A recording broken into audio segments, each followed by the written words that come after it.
The one that I'm chairing, What are you chairing? I'd say what they call innovation now. No, I'm not. I didn't make the cut. They told me you only wanted smart people. Shoot. I'll get on with you. I'll get on Are with you kidding me? I wish you were on. All right. Good morning, everyone. It's going to be good. Good morning. It's good to see you. Oh, class act, isn't he? I'm Cathy McMorris Rodgers, Chair of Energy and Mr. Commerce. Vice Chair. Before we get started, please be aware that the microphones are live. Side conversations may be picked up, so just be aware of that. Today, we continue our series of roundtables that we've been hosting to discuss issues to help inform our agenda as we are heading into the 118th Congress. 2 weeks ago, we kicked off our roundtables with a discussion on high energy cost and the impact that that's been having on American families and on businesses. We've heard from voices outside the Beltway, people who have provided a powerful witness to the real world and difficult impacts of high gas prices, diesel, electricity prices. Today, we're going to look at energy security, and we'll discuss the current challenges for assuring affordable, reliable energy supply chains, and the importance of putting energy security back at the center of energy policy making.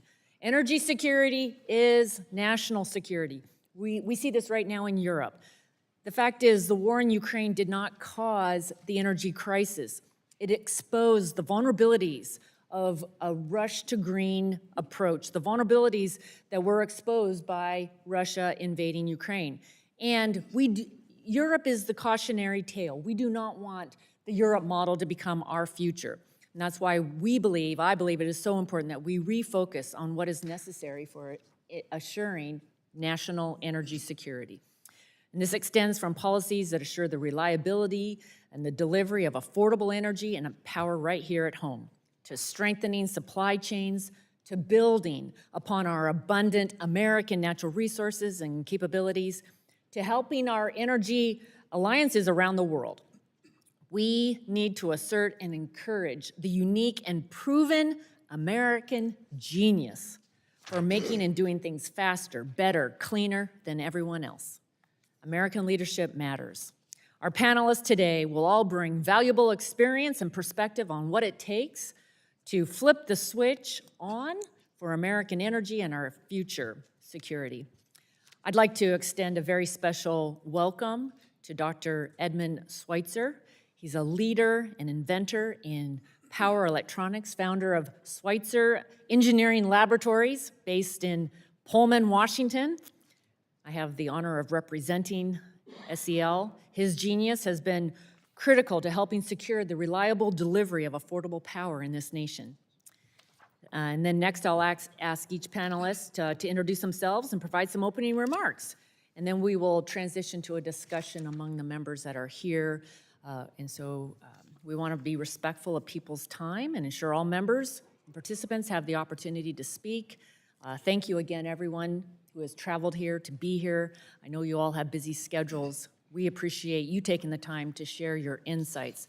So I'm going to turn it over to our panelists, Dr. Schweitzer, David Gady, Lou Pugliese, and then Patrick O'Loughlin. Thank you for offering your opening remarks. Dr. Schweitzer, if you would kick it off, that would be great. Well, good morning to all, and Cathy, thank you for the invitation. Schweitzer Engineering is part of the 140-year-old electric power industry. It's quite a legacy we've inherited from the geniuses of Tom Edison and Samuel Insull. Quite a legacy that's now in our hands. And you know what? It's a miracle too. We're the only industry on the planet that gets to move its commodity at the speed of light. 186,000 miles a second is how fast energy moves. Moves this far in just a billionth of a second, 6 microseconds a mile. It can go from up in Cathy's district down to Southern California in about 6 milliseconds. That's what we're doing. And it's faster than information moves because our energy is moving at the speed of light in free space as opposed to information moving in a fiber at 60% of that. So you think the internet is fast, the electric power system is half again as fast. What a miracle, just a miracle. Edison and Insull invented the public service companies, regional franchises structured under the watchful eyes of public utility commissions. Public service companies were born,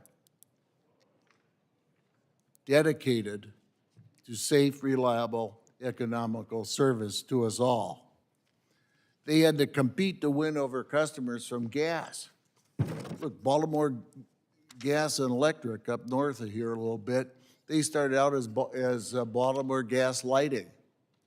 Electricity won out eventually once they could prove that they could supply to their customers safer, more reliably, and more economically. They also compete with each other, believe it or not. You'd think a regional franchise wouldn't, but it is competitive in the eyes of the PUCs, and it is competitive as electric power utilities built interconnections for their company's benefit and their customers. When you connect, you compete to be sure to offer the energy at fair prices both ways. Tragedy befell the electric power industry when legislators and regulators of both political parties bought off on the sophist arguments of Enron and others, resulting in FERC 888, 889. What was sold as deregulation at the time was a re-regulation favoring the business models that Enron wanted to pursue. Their argument was, hey, Edison and Insull and everybody after that up until these geniuses tried to take it all over, they said, well, we've been slicing a loaf the wrong way. Instead of generation, transmission, and distribution in regional franchises, we should slice it this way. Independent generating companies, because that's what they wanted to be, all the transmission lines thrown in as one big grid, which never was, and individual distribution companies taking power out of that grid as if it was a Saturday market for vegetables. What also needed to emerge is a whole new level of governance, as witnessed by the appearance of ISO, independent system operators, and regional transmission operators, the most famous ones being the Cal ISO and Texas ERCOT. Gone was the one necktie responsible for generation, transmission, and distribution, supplying electric power to you and me. And now, today, since then, in the past 30 years, we've seen even more regulations and mandates for green energy, much more difficult permitting, prescriptions and proscriptions, and we've thrown so much sand in the gears of free enterprise throughout all sectors of our economy that we now suffer long supply chains reaching all the way to China. Electricity is essential, and as essential as it is becoming more essential as people expect to charge their electric cars and heat their houses with electricity. And you'd think I'd be arguing all for this, that it'd be good for our protective relay and metering sales, but I'm for all of the above and freedom. And you know what? Whether you're a D or an R, we're all plugging into the same wall plugs. It's high time then that we unleash the spirit of free enterprise. Let's free the hundreds of millions of minds in America to fully embrace our unalienable rights to life, liberty, and the pursuit of happiness. And we'll lift the heavy burdens from this generation of emergent Edisons and Insulls, people we don't know and can't know until their miracles emerge. I am convinced we'll be cleaner and greener sooner, too, when we unleash the spirit of free enterprise, as well as safer, more reliable, and more economical. Best part, it won't cost you a dime. Instead, it will produce tax revenues we can't even imagine today to pay down our debts once we unleash the giant forces of economic and political freedom. Believe in the Constitution, believe in America. I do. Thank you, Cathy. Thank you. Thank you. David? Thank you, Chairwoman McMorris, Rodgers, and thank you to the committee for inviting us here today. My name is David Getty. I'm an engineering professor at the University of Georgia and a senior fellow with the Center for International Trade and Security with the School of Public and International Affairs. We do research that primarily looks at the security implications of U.S. energy policy, economic security, national security, and energy security. So I want to give a few brief remarks as to how we see this and some of the concerns that we're looking at back at the university. America is the largest and most important industrial economy in the world, and it was built and it currently stands on abundant domestic supplies of reliable energy resources. Now, because of climate concerns, we're considering an energy transition, excuse me, away from fossil fuels, predominantly towards renewables. Climate change is a valid concern, but this proposed transition raises some security concerns because climate is not our only global issue. Currently, we are in an era of great power competition with the CCCP-led China as our greatest strategic competitor. This isn't just a battle of ideas. This is a battle of industrial bases. A U.S. energy transition predominantly toward renewables will result in an industrial base with fewer resources, fewer energy technologies, which translates to less diversity, less flexibility, and less capacity to respond to economic and geopolitical disturbances. Consider that relative to China, who is expanding their industrial base. They are going all in on all energy resources. As our industrial base narrows, gets shallower, less flexible, and less diverse, theirs is expanding. More diversity, greater flexibility, greater capacity to engage with other economies.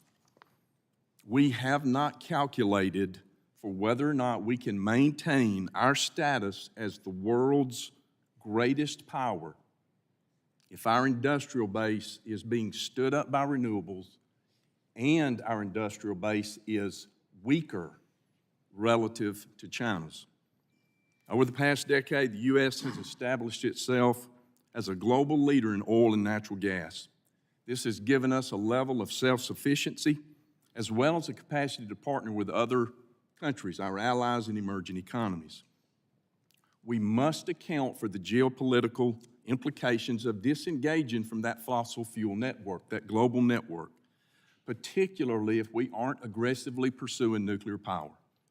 In fact, we can look at nuclear power as an example of what happens when the U.S. disengages from an energy space. Currently, or at least since 2000, there have been 170 nuclear reactors connected to the grid globally or under construction. Of these, 118 are associated with China and Russia.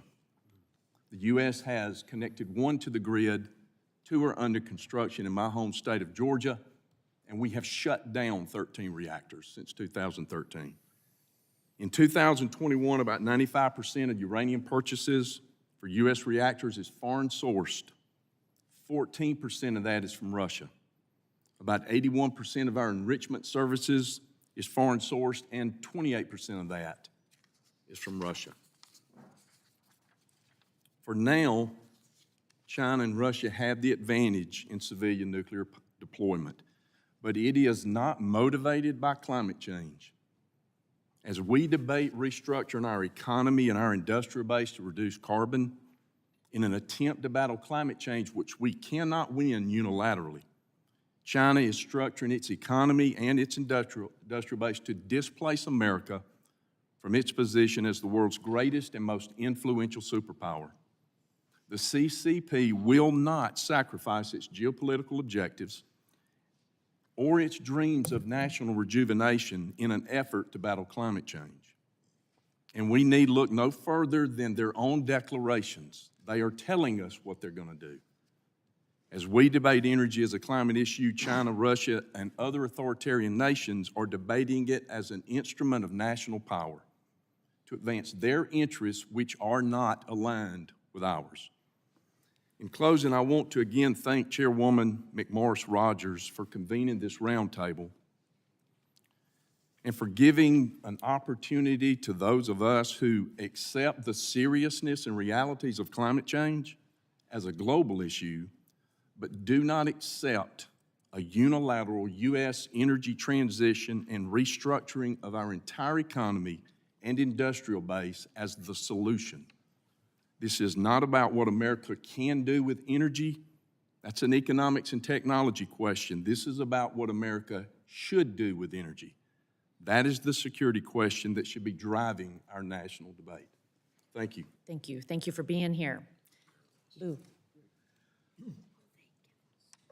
Chair Rodgers, members of the committee, thanks so much for the opportunity to come up and talk about this important issue. Actually, my career starts with the 1973-74 Arab oil embargo, working on the offshore leasing program in the Interior Department. And my career spanned many different agencies, including a stint at the National Security Council under President Reagan. My whole career has been focused on this particular issue. I'm president of the Energy Policy Research Foundation. I've had the great privilege to be here many times. And I want to talk a little bit about two fundamental issues. One is how to understand the value of the North American oil and gas production platform and why we are undertaking an enormous risk by undermining the productivity and contribution of that production platform, by trying to force an energy transition which is risky, costly, and is going to take a lot longer than 30 years.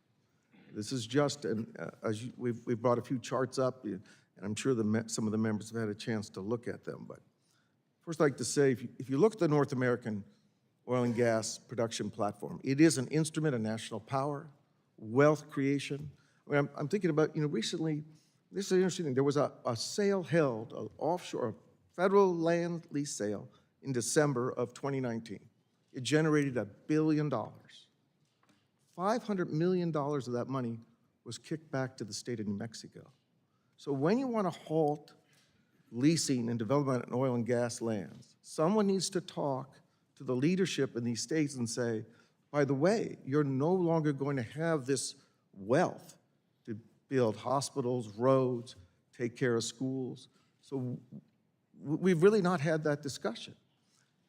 And so the North American production platform, as I said, is an extremely important instrument of national power and wealth. It gives us energy security, but we are undermining it by halting the development of new feedstock, halting pipelines, particularly gas pipelines, which have an enormous potential to reduce carbon emissions. And you might think, well, if we cancel the Keystone pipelines, it just harms Canada. That's not true. It undermines the whole efficiency of this platform. We export enormous amounts of crude oil and product to the world market. We also import enormous amounts. We are a net exporter to the world market, about 2 million barrels a day of crude and product. So this platform is solving all these very difficult questions, these difficult technical issues in terms of efficiency. And so one of the things I'm hoping the committee will do in the coming year is focus on what we can do to improve and build out the platform and make it expansive as it needs to be for us. And that means we have to address the questions of providing more feedstock from the federal lands. We need to build the gas pipelines. We've lost about 8.5 billion cubic feet of new natural gas pipelines that are locking up all this gas in the Marcellus. And we need to actually look at our downstream sector, our refineries, and how we operate the regulations there. I think we can do something about biofuels. I know it's a tough issue for the committee, but we need to get a standard fuel spec for the whole country. We need to work on a standard spec for automobiles. The California waiver, all these kinds of issues undermine the efficiency of this platform. So then the question is, what do we do about the transition? If you look at between 2010 and 2020, the United States alone met 84% of the incremental demand in crude oil. That's a remarkable achievement. And we can produce a lot more, and we can do it efficiently and with low environmental impact. But we have to think about the risk and the consequences of trying to proceed with a transition where we don't have control of the technology, where we're going to outsource our energy security to critical minerals and China as a merchant of green technology. And the key point here is that even if the entire OECD went to net zero tomorrow, by 2050, the amount of reduction in carbon emissions would probably be only between 10 and 20% less than it would be in a case where we proceeded with business as usual. So with that, I'll conclude my remarks. Thank you. Thank you, Lou. That was powerful. Pat, you're up next. Thank you and appreciate the opportunity to be here today. I'm Pat O'Loughlin, President and CEO of Buckeye Power and Ohio's Electric Cooperatives, the trade association for the 25 electric distribution cooperatives that provide service to about 1 million Ohioans across 40% of the land area of the state of Ohio. Electric cooperatives in Ohio are not-for-profit, locally owned and controlled providers of electric service, and our company, Buckeye Power, is the generation and transmission provider to them. We own and operate a diverse set of generation resources to meet the electric supply needs of members of our cooperatives. That includes coal, natural gas, hydropower, biogas from both agricultural waste and landfills, and demand response resources and solar power resources. All of the resources and all of our consumers are located within the footprint of the PJM independent system operator and subject to the PJM market design rules and regulations. PJM is, by the way, the largest grid operator here in the United States. At our cooperatives in Ohio, we go to work every day striving to provide electric service that is safe, reliable, affordable, and environmentally responsible. And we're able to do that. It's just that our job keeps getting harder every day and every year. I'd like to draw your attention today to the North American Electric Reliability Council. They do a resource adequacy assessment every year. They just produced one in December of 2022. And I'd just like to point out their assessment that most areas of our country are expected to have adequate electricity supply resources to meet demand associated with normal weather. However, many areas do not meet resource adequacy criteria even under normal conditions, and many other areas have insufficient resources during extreme and prolonged weather events. I got to tell you, that's a problem. We just experienced a cold Christmas weekend in Ohio and much of the country, and once again, we got this close to having to implement rolling blackouts. There were parts of the country in the Carolinas and Tennessee Valley area that had to implement rolling blackouts just to prevent the lights from going off. And this is entirely preventable if we just focus on the proper infrastructure that we need to make this system work. I'd like to talk a little bit today about the role of federal government and some of the negative impacts it's having on a reliable electric system. Fossil power plants are needed to respond to changing supply and demand. Intermittent resources, wind and solar, are great, but they're intermittent, and we get electricity when it's available, not when we need it. People want electricity when we need it. Under the most severe conditions is when we need it the most. We today have federal government policies that threaten the useful life of the fossil power plants that we do have because they compensate these fossil generators that have the capability to turn on, turn off, respond to changes in demand, equal to things like demand response. People that'll turn off their water heater for a couple hours, to the same as wind and solar, which are available when they're available, not when we need them. And so we've got a business rule problem that's primarily been advocated by the Federal Energy Regulatory Commission, that says we need to treat all these resources the same. We can't recognize they provide different values, even though they do.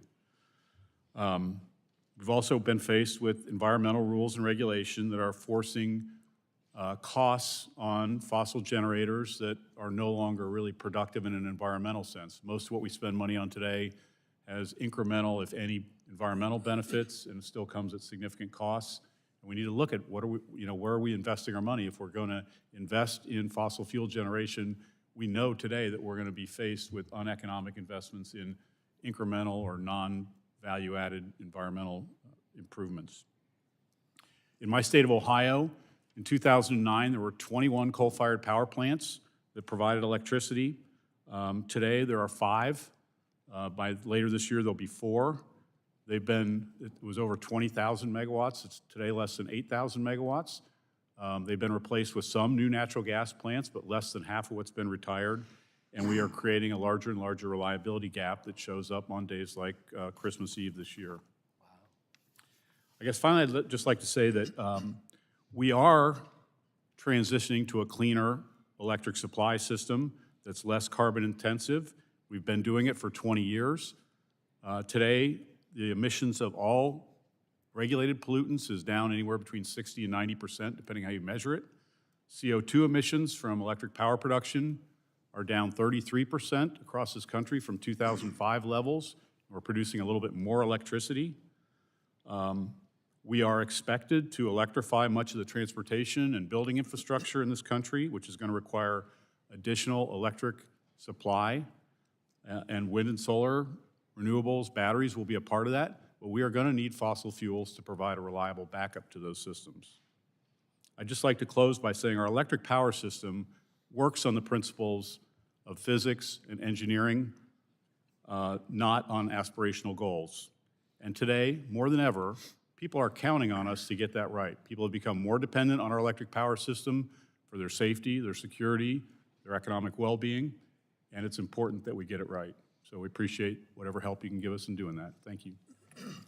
I want to thank the panelists for your great comments. It really opens up a lot of discussion. And I'm going to go in order of seniority and skip myself. And Dr. Burgess here? I didn't see him, so we'll move to Bob Latta from Ohio.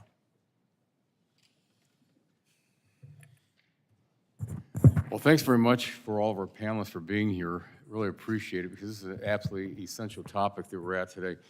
You know, we know each other, Pat, if I can say Pat. You know, I just want to ask everybody a real simple question to start off with, because I think this has to be said and asked, and just say yes, no, or where you think we are. Do we need more power, less power, or do we have enough power today to what we're going to need not only for today but for the future? More. We are definitely going to need more, and we need the right kind of power that works for people in the way we need it to work. Thank you. We need a lot more power, but we need secure power. I agree. We need secure power. We need more. We used to have 20% margin as a design goal in the electric power industry. We're down to less than maybe 5 to 7% in many parts of the country. That's not enough. We need more. Well, and that's the thing I think we have to get out to people and across this country, because we're being told in a lot of cases like, oh, we can do with less generation. We have less generation. What's happening? We don't have the power. And when I look at Ohio and my district and the massive number of manufacturing jobs that we have and our farms and everyone else out there, we got to have power. And that's the number one thing that brings people in a lot of cases, that if you got affordable power, you're going to have these businesses coming in. But Mr. O'Loughlin, if I can just start some questions, because you mentioned something about what happened just before Christmas in December of 2022. Let's go back to 2014 when we had the polar vortex in this country. And boy, I tell you, I got phone calls all over from the state and from a lot of our producers. What would happen if we had the exact same situation? Because back in 2014, correct me if I'm wrong, but every power station in the state of Ohio was at maximum peak, in that we did not have one brownout and we did not blackout. My float glass facilities were operating, all of my steel was running. What would happen today? Well, it's a great question. So if we go back to 2014, that's the first time I'd heard the term polar vortex. We used to call it a really cold day in Ohio. And we got within one power plant of having to initiate rolling blackouts across the state of Ohio. We were one power plant away from having the grid go unstable. And then you have to start turning people off to prevent everybody from going out. Fast forward to today, in this PJM interconnection that we're connected to in Ohio, we've closed over 20,000 megawatts of fossil fuel power plants. We have 20,000 megawatts less supply than we had then. December 23rd, 24th, we had, again, a really cold day. It's got a name now, Elliott, I think they call it. And about 3 o'clock in the morning on Christmas Eve morning, I got woken up with my phone blowing up telling us we'd gone to our equivalent of DEFCON 4.5, where the next step is we're going to start turning off people's electricity. We had to begin asking people at 4 o'clock in the morning. I'm not sure who all was listening at 4 o'clock in the morning to start conserving electricity so that we could preserve the integrity of the grid. We were fortunate that we got through that event, and we were fortunate that it happened on Christmas weekend. If it would have happened a week earlier, when more businesses were open and running, our demand would have been significantly higher, and we would not have been able to avoid it as we were. So, we were fortunate of the happenstance, the glory of Christmas morning, I guess, that kept us lights on and heats on and across Ohio because we have less businesses operating during that period. Well, thank you. Mr. Gaddy, a question. When you're talking about our lithium that we have in this country, and you're talking about nuclear and everything else, let's just talk about nuclear for a second. Let's go back, because again, I've been working on our nuclear reserve and also making sure that we have the enrichment here in this country. Can we produce enough uranium in North America? And when I say North America, the United States and Canada is a very good trusted neighbor. Can we get the uranium that we need here today instead of having to rely on Russia for so much of what we're using in our facilities? Congressman, we can. It's going to take a while to ramp that up. I mean, we've got the mining issue to deal with. That is part of the data that I gave you was just raw uranium supplies. The other issue, though, is the enrichment part. So your question somewhat is two-part. That is, do we have enough reserves? Can we mine sufficient uranium between us and Canada, as you asked? I think the answer is yes, long-term. The more near-term issue is we don't have the enrichment capacity right now. We are not supplying our own reactors. So we've got two issues there. Answer is yes, but it's a long haul. I appreciate that. And just a quick follow-up, Mr. Chairman, if I may. I know the information you've handed out, Mr. Pillarusi, on the whole issue about, looking at some of your charts. When you think about what we have to have in this country for natural gas and for nitrogen fertilizers, I think about our agricultural production in Ohio. And I represented, I'm not sure after redistricting what my numbers are right now, but the largest farm income producing district, along with having the manufacturing. If we don't have the natural gas and the nitrogens, we can't produce the food to feed our people and feed the world. But you also had another couple of things I think is really important for everyone to see, and hopefully everybody gets a chance to look at these, is that, especially on the lithium production, because I was at the only lithium production site in the United States late last year, with only 1% being produced. And I think we've got to look at this. But when you look at your numbers out there of especially on raw lithium battery supply, and if this administration wants to keep us going to electric vehicles, it's like, where's it going to come from? So I appreciate your information that you have, and I know I'm out of time, Mr. Chairman. You're welcome. I'm going to ask members to try to stay within the time. We have a bill on the floor at 12:30. I want to try to get to all the members before that debate, because I know you want to participate. So with that, I'll go to a gentleman that understands coal and energy, Mr. Guthrie from Kentucky. Appreciate it. I do. I actually have the Paradise former coal plant that John Prine sings about in my district, Muhlenberg County. And that kind of gets to my question, I guess, Mr. Laughlin, you talked about it a little bit, but on Christmas, here's December 23rd, we're trying to figure out if we're going to finish voting, get on an airplane, get out of here, the storm's coming, everything's happening. I get a call, and I have a 2.5-year-old granddaughter, so very concerning that we no longer have power. It turned out in Bowling Green, Kentucky, TVA started, and they had the Paradise plant shut down, rolling blackouts. So I know that my good friend, Mr. Obernolte, welcome to the committee, is used to that in California, but we aren't in our part of the world. And and because of decisions that people make. And how much was attributed to just the decision of transitioning out of fossil fuels to I know you said you guys just averted it, but we didn't avert it. We had people in my area calling that I knew, texting, what's going on? I said, welcome to the Green New Deal. And that is attributed. So I guess my question to anybody who wants to answer as we sit in this room and we'll have people, and you can probably imagine who's saying this. When the other side was on this side of the aisle and they were talking about going to the Green New Deal, it's like, oh, we're going to get out of fossil fuels, we're going to transition, and we're going to have all these inventions, American ingenuity, people who work in coal mines are going to be working in the gig economy or the new economy, and everybody, it's just going to be paradise, and not playing on the song, but paradise in Muhlenberg County. But as we see in Europe, that's my point. I said, well, let's listen to who's, I'm sure those kind of comments were made in the European Parliament. So what lessons learned from Europe about how easy it is to transition from fossil fuel economy to trying to get to a non-fossil fuel economy? And I know they're reverting back without having a time that adequate ability to, without being reliable, sustainable, and affordable. I didn't even want to talk on that first. I'll just open it up to lessons learned from Europe, essentially, is that long question. So we've written a lot on this, and I think there's a very simple way to think about this.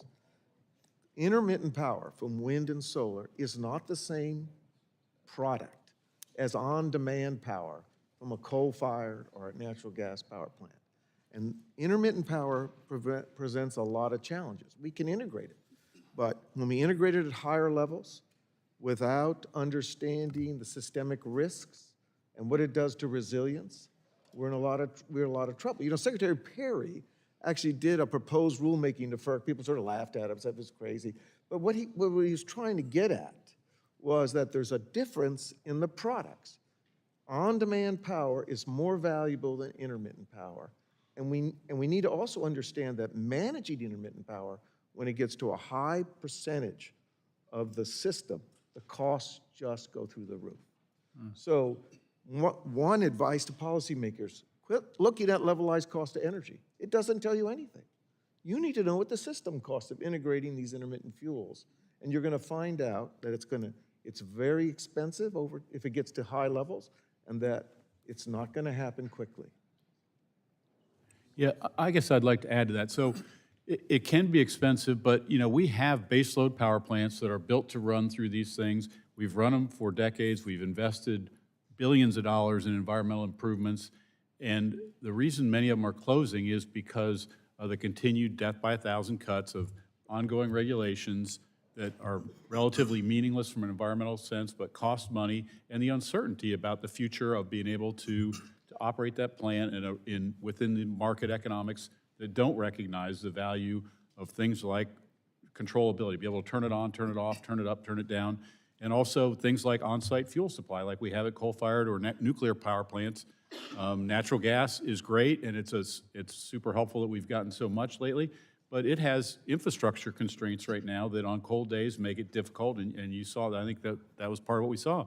You get infrastructure constraints because we don't have pipeline expansions that we need. We're not expanding that base to the level that it can support both heating demand as well as electric demand. So can I respond? So the question that I generally like to try and get an answer to is if coal plants are being shut down for CO2 reduction purposes, the question should be, what are we getting in return for that policy? First, as Lou and Pat have already pointed out, what we are not getting or what we're losing is we are losing reliability. Pat's point about on-site restorability is one of the operational characteristics of coal that make it so valuable. But that's not monetized. We don't pay for that. But the carbon question to me is the one more perplexing. That is, what are we going to get climate-wise for that? I've given you some graphs, and I think that Representative Dunn is looking at the one I'm talking about. You can see what happens if we decarbonize the entire U.S. economy. Nothing changes the global CO2 trend. It does not change it. But right now, CO2 emissions in the U.S. from coal-fired power plants is 2.5% of the global CO2 emissions. That's 2.5%, which is a reliable baseload resource. Now, Congressman, this is not a popular thing to say. In academia, it's really not popular to say that. But it's the kind of conversation we have to have. If it's about climate and carbon reduction, what are we getting on that return, climate-wise, on that investment? And I'm contending not much. Yeah, thank the gentleman. We'll now go to the gentleman from Virginia who also understands coal very well, Mr. Griffith. Appreciate it, Mr. Chairman. Thank you very much. November 14, 2013, in an article in the Washington Post, the Tennessee Valley Authority, one of the nation's 5 biggest users of coal for electricity generation, said Thursday it would close down 8 coal-fired power units with 3,300 megawatts of capacity. Further in the argument, it says the closures come on top of the ones announced in 2011. Mr. O'Loughlin, do you think that's part of the reason that there were rolling brownouts in both Kentucky and in Virginia and Tennessee right before Christmas? Yeah, I have no doubt that if we would have maintained the base of coal-fired power plants that TVA previously had, that they would have had a more durable system and likely would have been able to avoid the circumstances that you saw. And did you anticipate in 2013 that there would be an increase in the use of electricity in this country?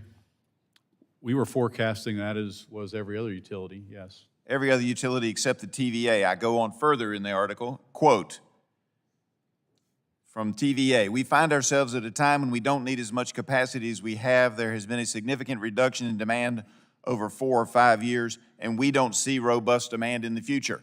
Do you think this poor planning might also have been a contributing factor to the rolling brownouts in the TVA footprint?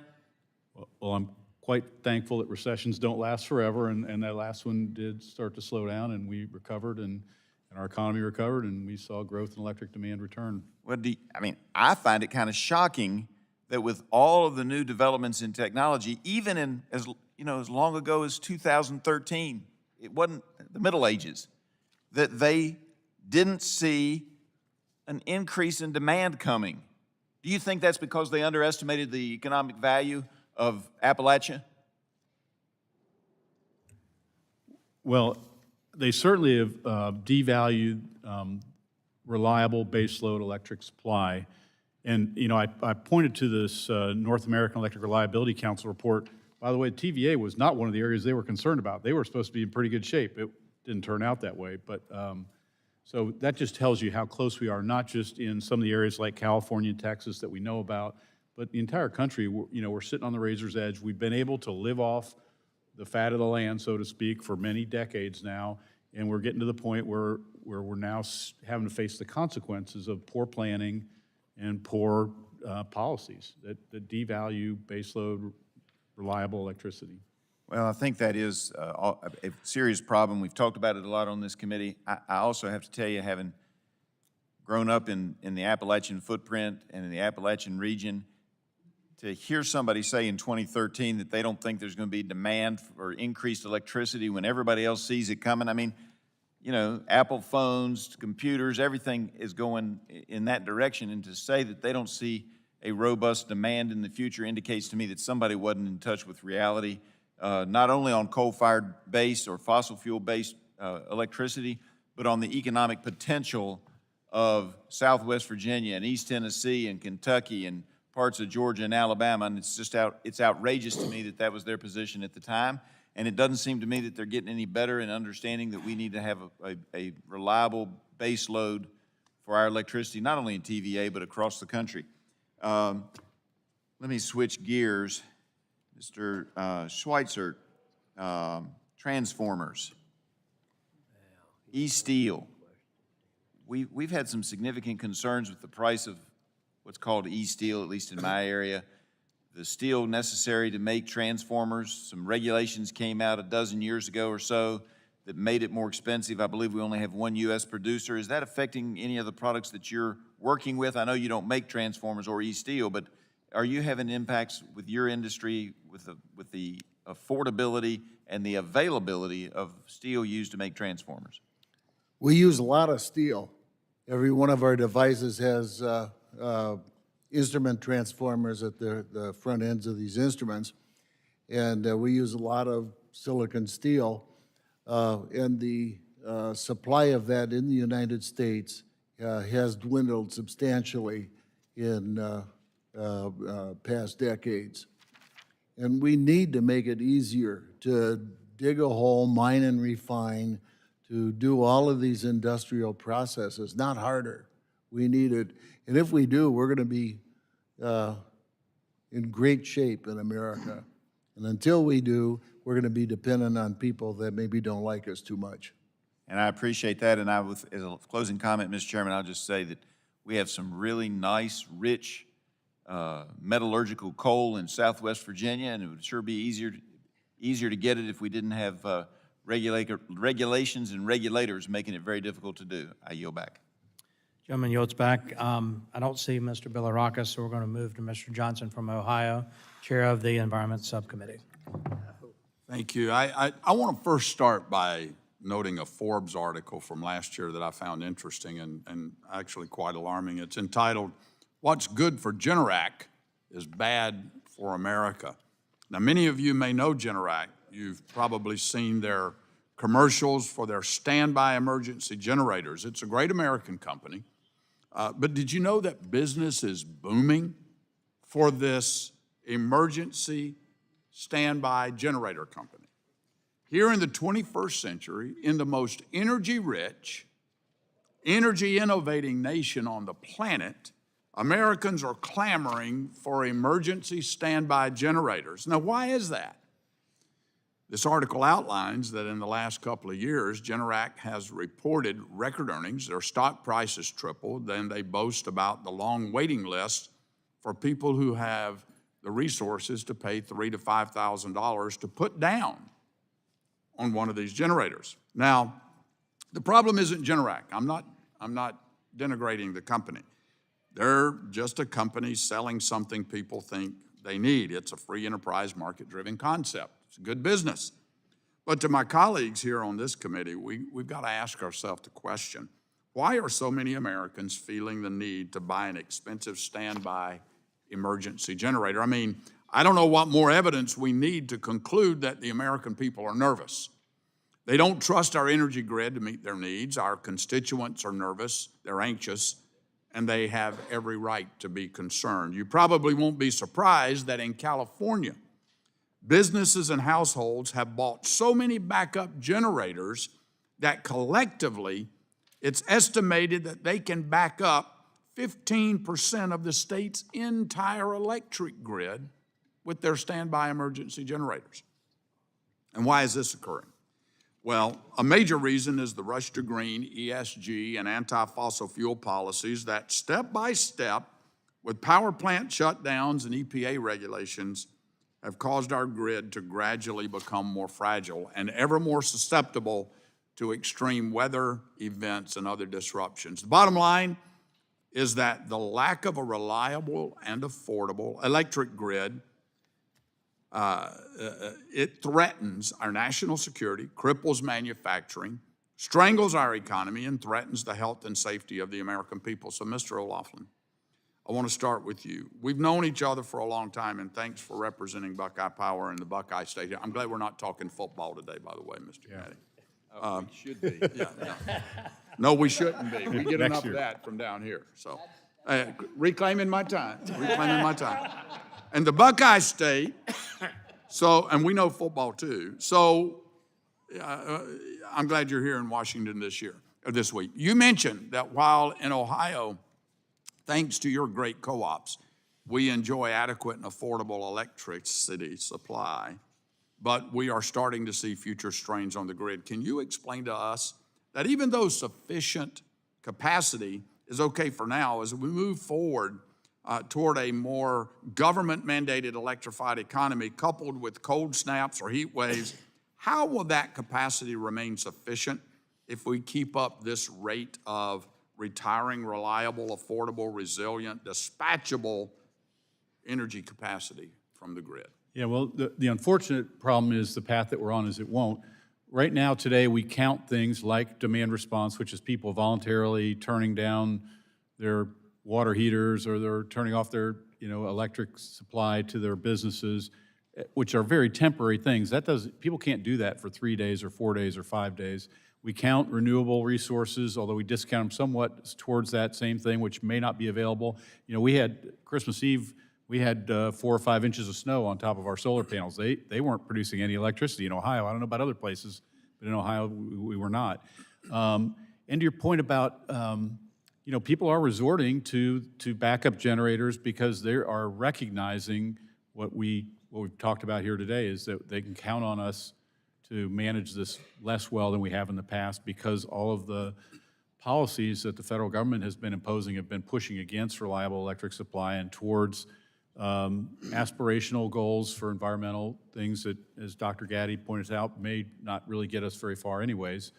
And I'll just add that, the folks that can afford a generator are not the people that I'm most worried about. We serve everybody in rural Ohio and across your district. People that can't afford them that we got to concern. People that get hurt the most when things go bad are the people with the least resources, and we serve lots of them, and you do too. Yeah, you actually answered my second question too, so I yield back. I thank the gentleman. Now we go to Indiana's Dr. Bouchon. Thank you. For the past 2 years, my colleagues and I have been highlighting how our energy security, and hence our national security, has been compromised by the flawed and honestly outrageous policies being pursued by the current administration. Now, with Republicans back in control of the House, it's time to steer America back on track to securing our country's energy currently and secure our future needs, and we've talked about the geopolitical implications of making that happen. I believe this will require a common sense approach that prioritizes innovation and practical steps we can take to secure reliable, affordable, and environmentally sustainable energy for our constituents in the long term. And I'm an all the above person. I think we should pursue all of these things: nuclear, fossil, renewables, all of the above. So, Mr. Pugliese, when you were last here in front of the Energy Subcommittee, you talked about the need for regulatory certainty to facilitate investment in oil and gas infrastructure in the United States. Can you give us some ideas about the top line things that maybe this Congress can do to further that goal? Absolutely. We need to first get back to regular order on federal leasing, both offshore and onshore. That has been, in my view, a terrible policy error. It's a kind of concept that if we just stop producing oil and gas, we'll somehow magically find the substitutes, which, by the way, do not exist. No. Then the second thing we need to do is we've got to get the pipeline construction underway, particularly for the gas, because we have enormous resources in the Marcellus. I mean, those oil fields there look like Saudi Arabia if they were producing oil. And not only if we can get that gas flowing, we can do a lot for carbon emissions. We can also keep prices low here at the same time providing enormous energy security benefits to our allies, which is important. We're a landlocked country. I mean, we're benefiting by, we have good neighbors north and south. We have surrounded by a large ocean, so we need allies. So we should pay attention to that. And in fact, I'm hoping the administration at the G7 meetings will join their G7 partners and put energy security on the agenda, high up on the agenda. That's absolutely important. I hope the committee, some members of the committee will travel to Hiroshima or participate in the G7 as observers and try to send this message to the administration. It's very, very important. And then second, we need to, I know this is a tough one for the committee, but we need to sort of standardize our fuel specs. We need to pull back from these ideas that we can mandate technology like eliminate internal combustion engines. All these things provide diversity of fuel and choice for American consumers, and they give us a much more resilient system. Yeah, I mean, I'm a believer in the free market, and I believe the energy sector will solve this problem. Will address emissions, will address cost, reliability, if we would just get out of the way. I'm co-chair of the Japan Study Group for the Foreign Members of Congress organization, and I'll be going to Japan again in February. And recently, I was at a dinner with the Prime Minister here in town when he came to visit with the President and visit with some members of Congress. This issue is front and center for Japan for obvious reasons, and they're nervous about the future of their energy supply and who they have to rely on if America backs away from fossil and we don't utilize our natural resources, which we can export to our allies. And the G7, I think, in Hiroshima, I think they will address that. We had that conversation recently, and we'll have it again back in a couple of weeks back in Japan. With that, I think I'll give back some time. Mr. Chairman, I yield back. Thank you.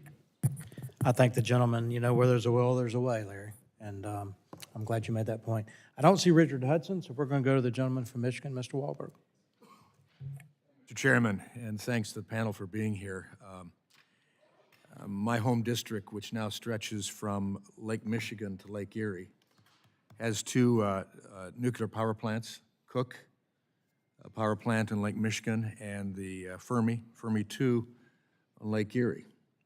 Palisades, just north of the Cook plant on Lake Michigan, is being decommissioned. Fermi has received a third license for Fermi 3, but they really don't expect to ever use it due to the cost, permitting fees, regulatory issues, just difficult times. Fermi 2 nuclear plant has produced more than 200 billion kilowatt hours of clean energy since it began operating in 1988, and Cook generates enough power for more than 1.5 million homes. Homes that now, it seems, will have to decide whether the homeowner comes home and plugs in their EV or begins to cook dinner on their electric stove, since they're going to have to give up their natural gas stove. Mr. Gaddy, clearly nuclear power is vital to our country's energy mix, and yet across the United States, plants are being shut down and decommissioned. What policies can we pursue to promote the use of nuclear power and cut through some of that ugly red tape that slows their development and adds cost? Congressman, thank you for the question, and it's one that a lot of folks struggle with. I'm going to give you my 2 cents worth on what some of the problems are, maybe a suggestion. We're not going to build any more large nuclear plants. My guess is the two in Georgia at Plant Vogtle will be the last 2. Our future is small modular reactors. We have a problem, though. We don't have a demand signal. I'll yield to Pat, but I'm going to guess that Pat and other utilities are not willing to take the risk to step out. Right now, there are a few of them that would want to purchase serial number 0001 small modular reactor. We have got to come down the cost curve, and we've got to come up the learning curve. We need a demand signal. I don't know that the commercial market's going to be able to provide it. One thing we could do, if we engage DOD, military bases, this is not the Pele world, this is domestic. Engage DOD, military bases to develop a supply chain, a demand signal for small modulars. I think we can do just that, come down the cost curve, up the learning curve, reduce the risk now for the utilities where they actually can afford and are willing to engage in that. To the point you make about policies, there is still plenty of red tape, and you could probably talk with the NuScale folks right now to get their recent experiences with that. But it is not a priority right now in the country. Yeah. Nuclear is not a priority. It's a marginal, and it's included in a lot of the language, but it is not the priority. And that's a discouraging thing, because it's a wonderful option. It's a wonderful option, and we don't mind putting nuclear on all of our warships, our carriers, our submarines, and we have certainly technology that can handle that, but the up learning curve is the challenge. Yes, sir. And I guess the part of this that I don't understand, Congressman, is where's the point of national pride on this? This was the Truman and Eisenhower dream, atoms for peace. I think they'd roll over in their grave if they knew that China and Russia were actually doing more to promote nuclear power globally than America was and is. It's a point of national shame, if you ask me. But again, it's not the priority. Yeah, yeah. And my final seconds, if I could maybe get Representative Sean's final 41 seconds added. Mr. Pugliaresi, how have the actions like the cancellation of Keystone Pipeline, or even the political and legal attacks on Line 5 in my state, impacted our ability to provide reliable and affordable energy to consumers? These, this kind of regulatory uncertainty, it's hard to measure directly, but you know it's causing a problem. It's just like some of the ESG stuff. It's very misapplied. You know, people keep changing to what it means. And if we need a regular set of rules, common sense rules, can't be changing them every 10 minutes. And we have to also send a signal. Look, we want more domestic oil and gas production. We want an efficient system to distribute natural gas and crude oil. We want an operating refining sector that operates on a set of rules that make sense, that meet environmental standards, but can operate efficiently. If we could just do a little bit of that, we can make a big difference.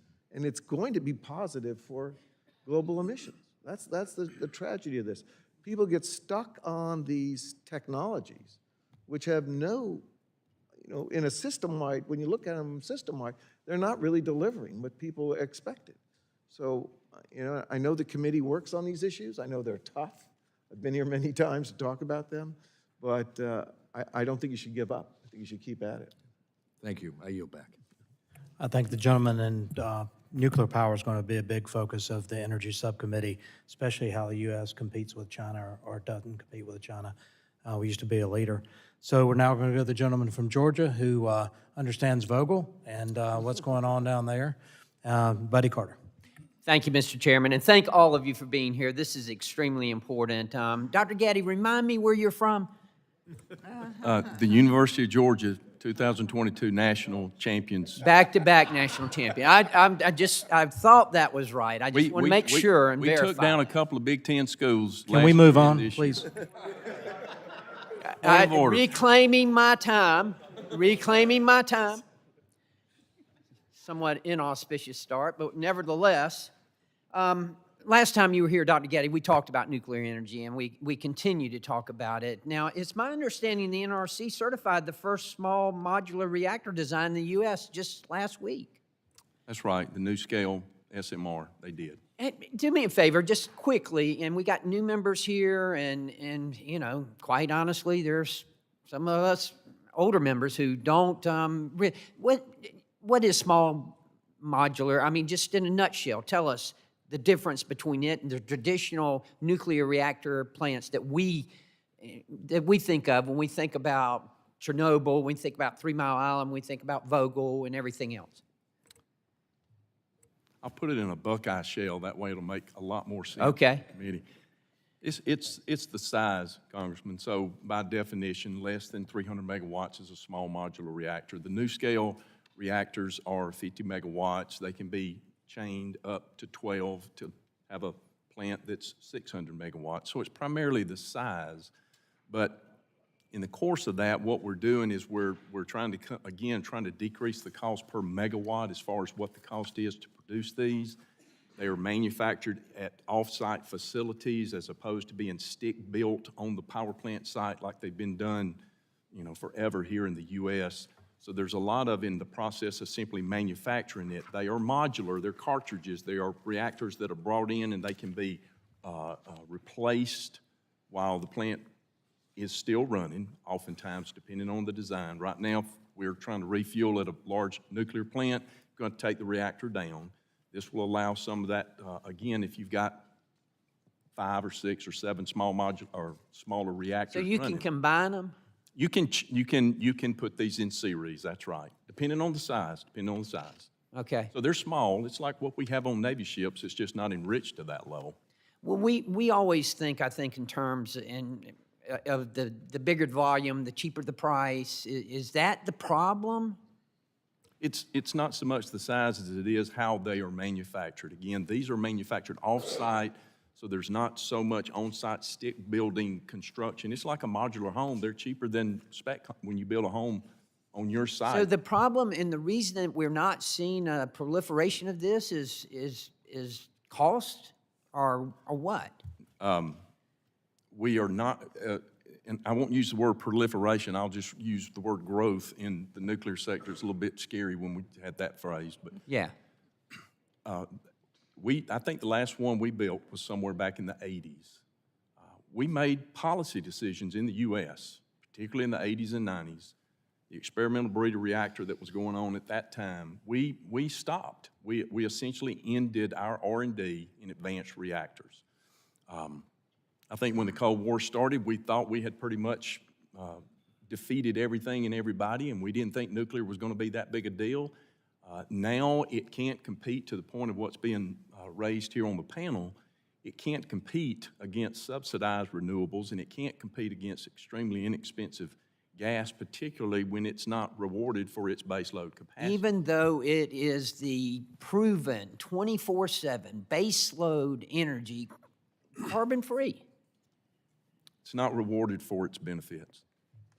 All energy or all electricity, for the most part, is being treated equally. They are not being rewarded for their operational characteristics. It is, the only analogy that I can come up with, Congressman, is when I hear the comment that renewables, and please let me clarify, renewables are important, climate change is important, so this is not a dog pile.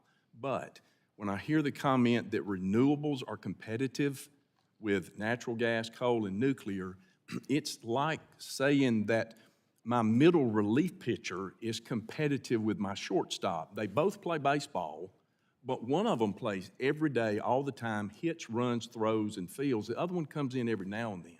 But they are not cost competitive. They do different things. They have different purposes and at different times. Just one last thing real Yes, sir. quick.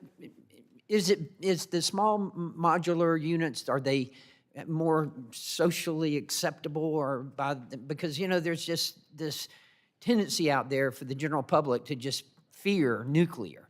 The tide's turning and they are more publicly acceptable. There's still a lot of education curve that we've got to come down. Good. Thank you, and I yield back, Mr. Yes, sir.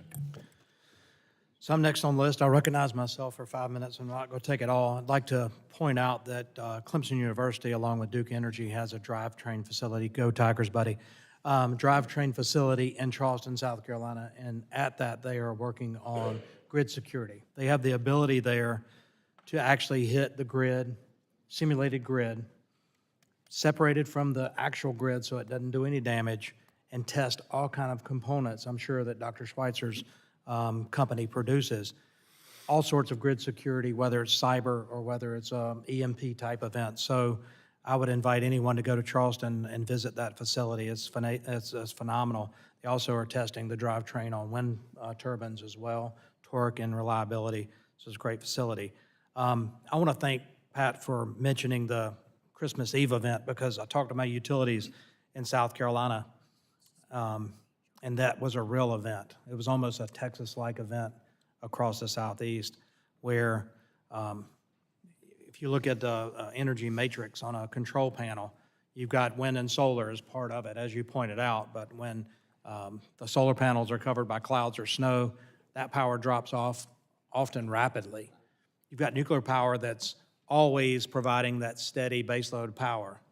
But if solar comes off or wind comes offline, you've got to replace, you've got a gap there, you've got to replace. It takes 3 days to fire a coal-fired power plant up to get it to that thermal level that it needs, about 30 minutes on natural gas. So it's imperative that we have that supplemental power to meet that peak demand when we have an event like that, which we just about did across the South and Ohio, I hear. So thank you for pointing that out. I don't have any further questions. I'm going to move on to Gary Palmer from Alabama.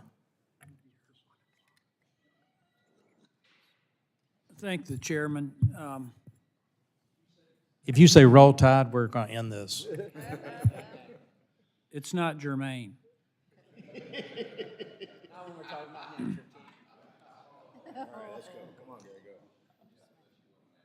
I reclaim his time.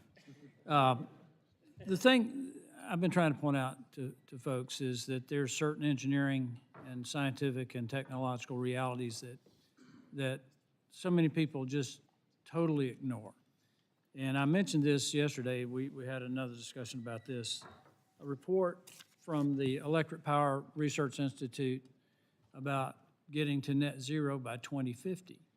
And hardly anybody reported on it. It was in the Wall Street Journal. But the bottom line is that there's really no scenario where we're going to get to a point by 2050 where there is no use of fossil fuel, and really no economically and technologically way to get there and achieve net zero.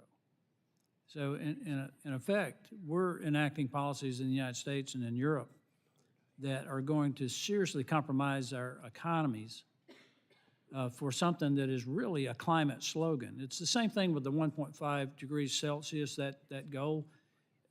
Every scientist that will be honest with you would tell you that that's not achievable.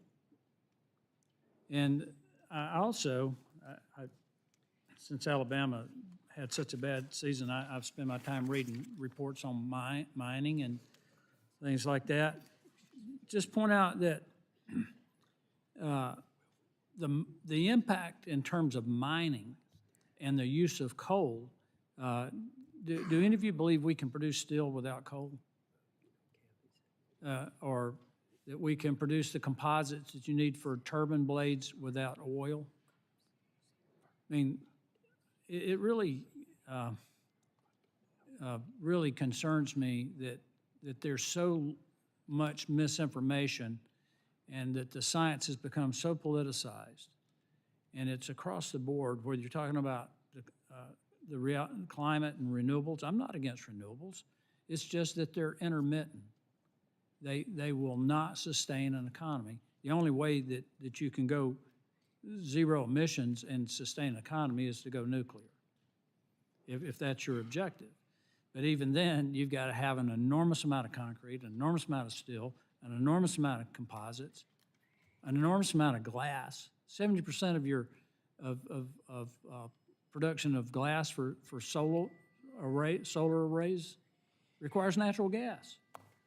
So I know you're in academia, supposedly the University of Georgia. It's not the University of Alabama, but in academia, in engineering, are we addressing these realities? Are we being truthful about where we really can get to?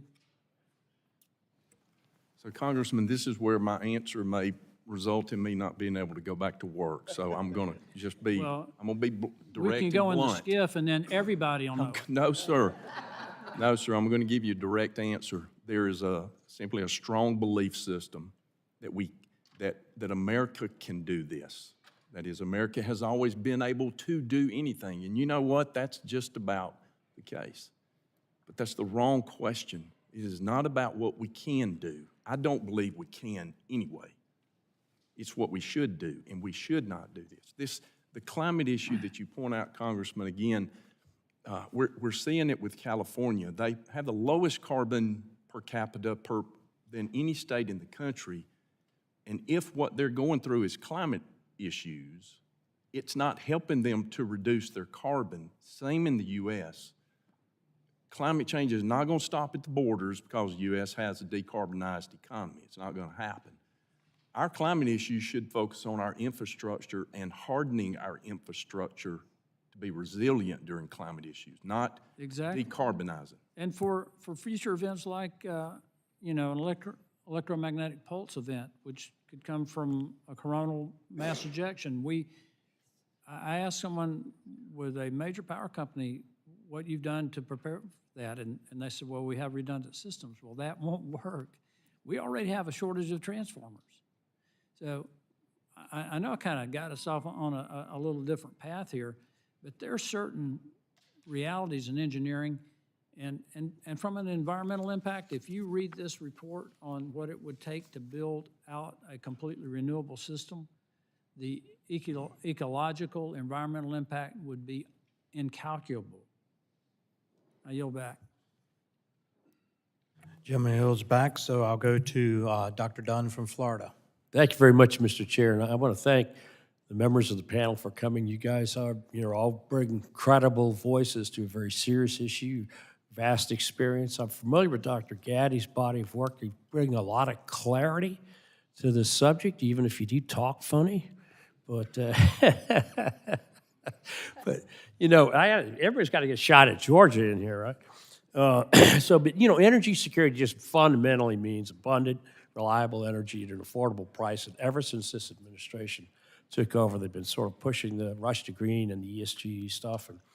And as a result, the entire free world has suffered unreliable shortages and prices of energy. So without any more proselytizing, let me ask Mr. Pugliese a question. I'm interested if you have one or two straightforward recommendations that would promote a robust energy development in the LNG space specifically. Pardon me, what space? The LNG. The LNG. Okay, so because we can move that around to Europe. I'm trying to help our allies a little bit here. Right. I'm going to the NATO meeting in a couple of weeks. I'm trying to make friends. Terrific. So, I mean, the most interesting thing on this to me is that we have a joint project with a Japanese think tank, Institute of Energy Economics Japan, for 6 years. And it's all about how to think about LNG in the Asia-Pacific region. It's a kind of a big alliance issue for the Japanese. And if you travel throughout Asia and you go to these huge mega cities, they're not interested in climate. They're interested in local air pollution. So the gas is very appealing to them. Meanwhile, we have the Europeans going around and say, look, if you don't do a transition, we're not going to trade with you. So they're sort of thinking, you don't understand. We can't even buy the LNG if it's expensive. We're not going to remain in power because there might be 3 million people in Denmark who have net zero on an island somewhere. There are 300 million people in Indonesia. It's hot, and they want an air conditioner. And that is the reality. And the reality is that there's going to be this enormous growth in economic activity and population in Asia. And keep in mind, 80% of the world has yet to take an airplane flight. The only fuels that are going to deliver this economic growth, this stability, are dense fossil fuels.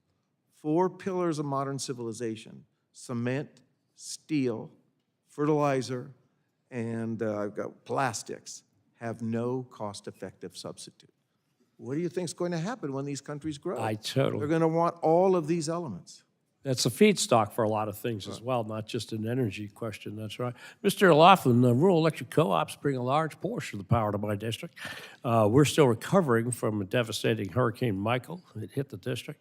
I wonder if, let me say that I want to ask you to talk about the resiliency of co-ops and what we can do to help them to extreme events like that. But we changed some of those laws after Michael. We realized that we had laws that were governing reimbursements and tax consequences to the rural electric co-ops. We changed those things in order to help the rural electric co-ops respond better to.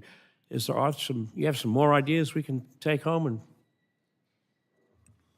well, so the things that we're talking about here today is kind of the easy stuff, right? It's things that we already know how to do, that to produce electricity in a way that's resilient means you got to have a diverse set of resources that will stand up under a variety of conditions.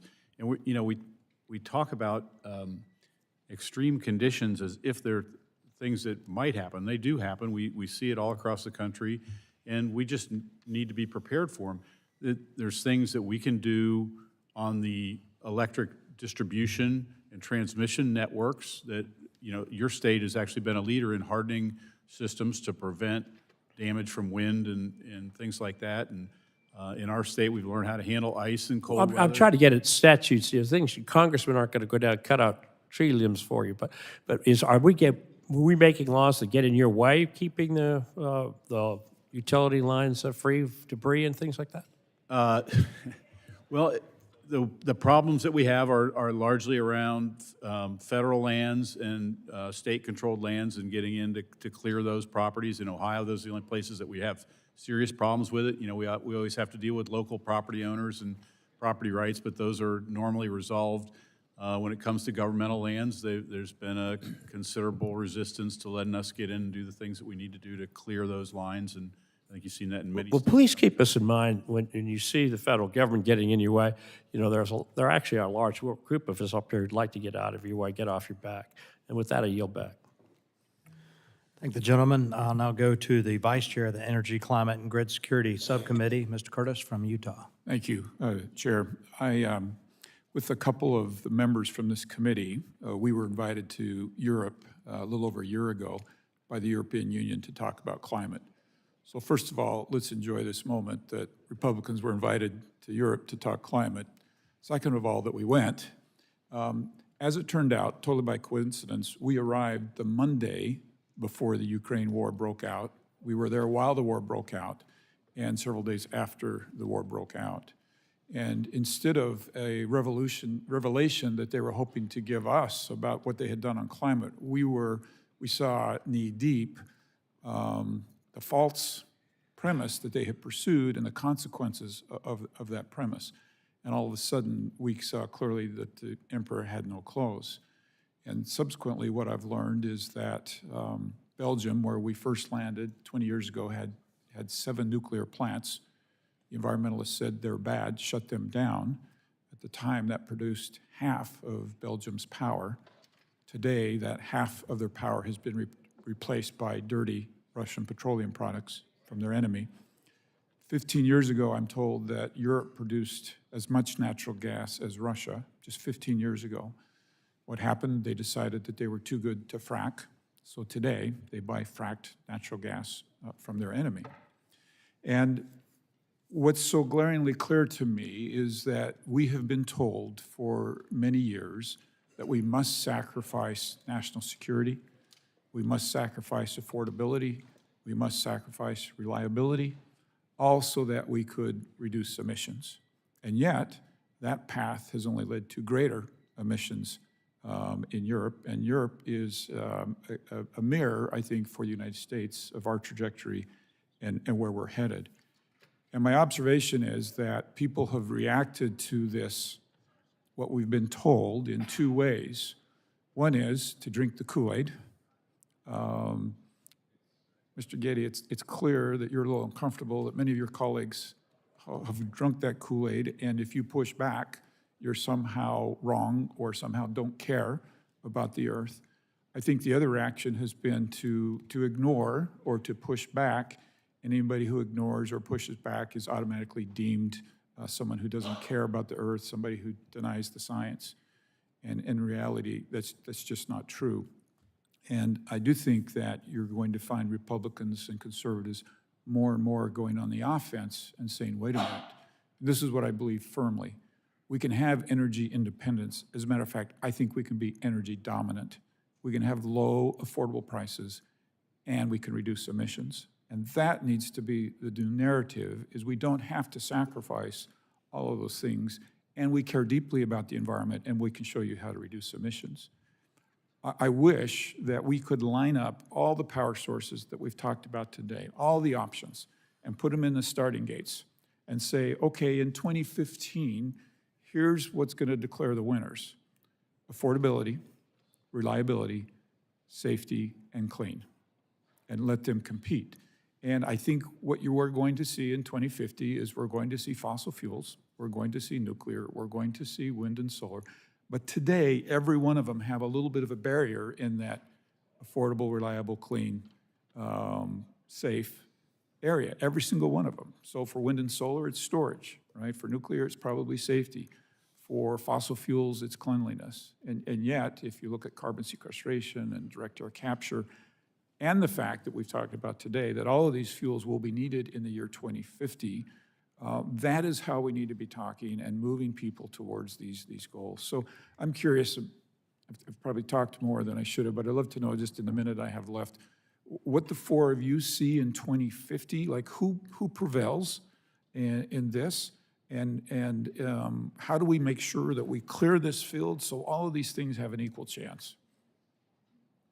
So I'll respond quickly. As far as who prevails, I think that in the end, we're going to resort back to security and reliability because there are probably going to be some real acute issues with our grid. So I think in the end, we're going to find the security and reliability space being the race that we're in. Okay. I'm going to agree with that. We serve about 1 million Ohioans across the 40% of the land area of Ohio, and when we ask them about what they want their lights on, they want to be able to afford it, they'd like it to be safe and as clean as we can make it, and I'm an optimist that common sense will eventually win And out. I'm sorry, we got to move super quick. So in the history of the world, we've never used less of any fuel. Percentages may change. And so in 2050, it's going to look a lot like it looks today. Yeah. Doctor? I'd like to see us continue to build more hydro.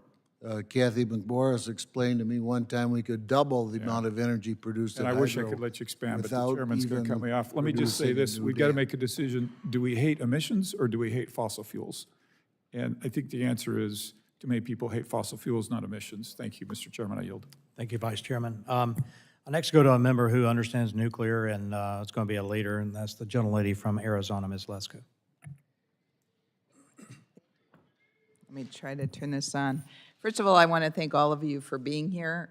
Very educational, important issue. I represent part of the Phoenix metropolitan area. Arizona is growing. Our population keeps growing, and our industrial base keeps growing. In fact, I have the new Taiwan semiconductor plant is located in my district, which of course takes a lot of energy. I support all of the above energy policy. I think, like in everything, we need a diversified portfolio.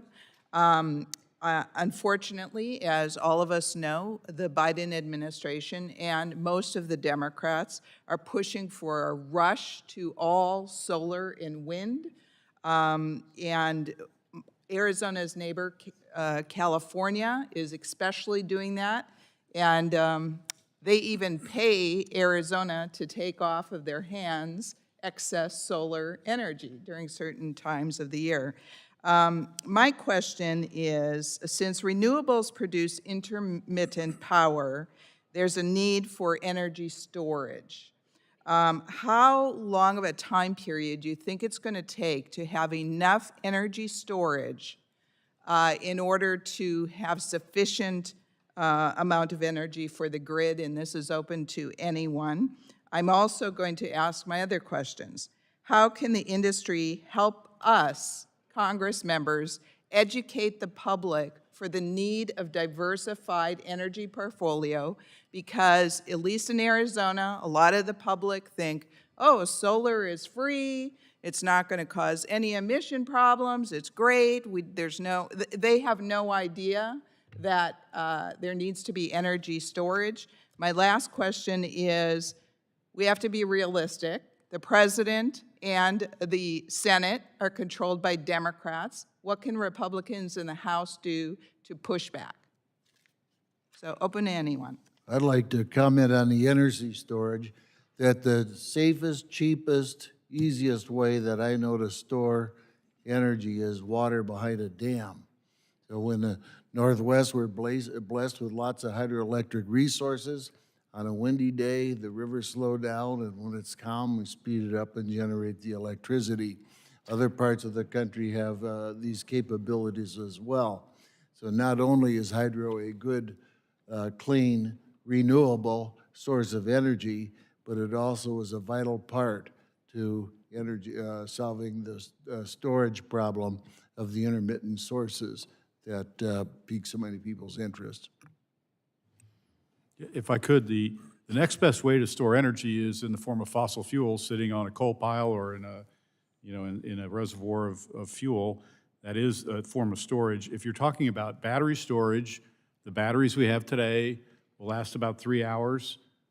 Think about, how long you go without wind and sun at times, and so it's going to take as long as it takes to invent a battery that's going to last 3 days, not 3 hours, and that's sort of the reality of when that's going to be able to really allow us to depend on wind and solar, and I don't know how long that'll take, but I do know that it will be very difficult for you all to legislate the innovation that'll be required. So I'll jump on that just a little bit and say that actually the preferred or best stored energy resource is nuclear. It's higher energy density. It's got a much longer shelf life. But the point Congresswoman Lesko about storage is really not understood well out in the general public. I don't think there's clarity on the difference between a primary energy resource that is a stored energy resource versus us moving to an economy where we're actually having to manufacture our stored energy. We're simply going to outsource or offset a natural resource with an internal manufacturing. And again, and it was stated earlier, I think by Lou, where that's going to entangle our fundamental energy storage into a global supply chain of minerals and metals. We are not ready for that, and I'm not sure that's really what we want to do to a high degree.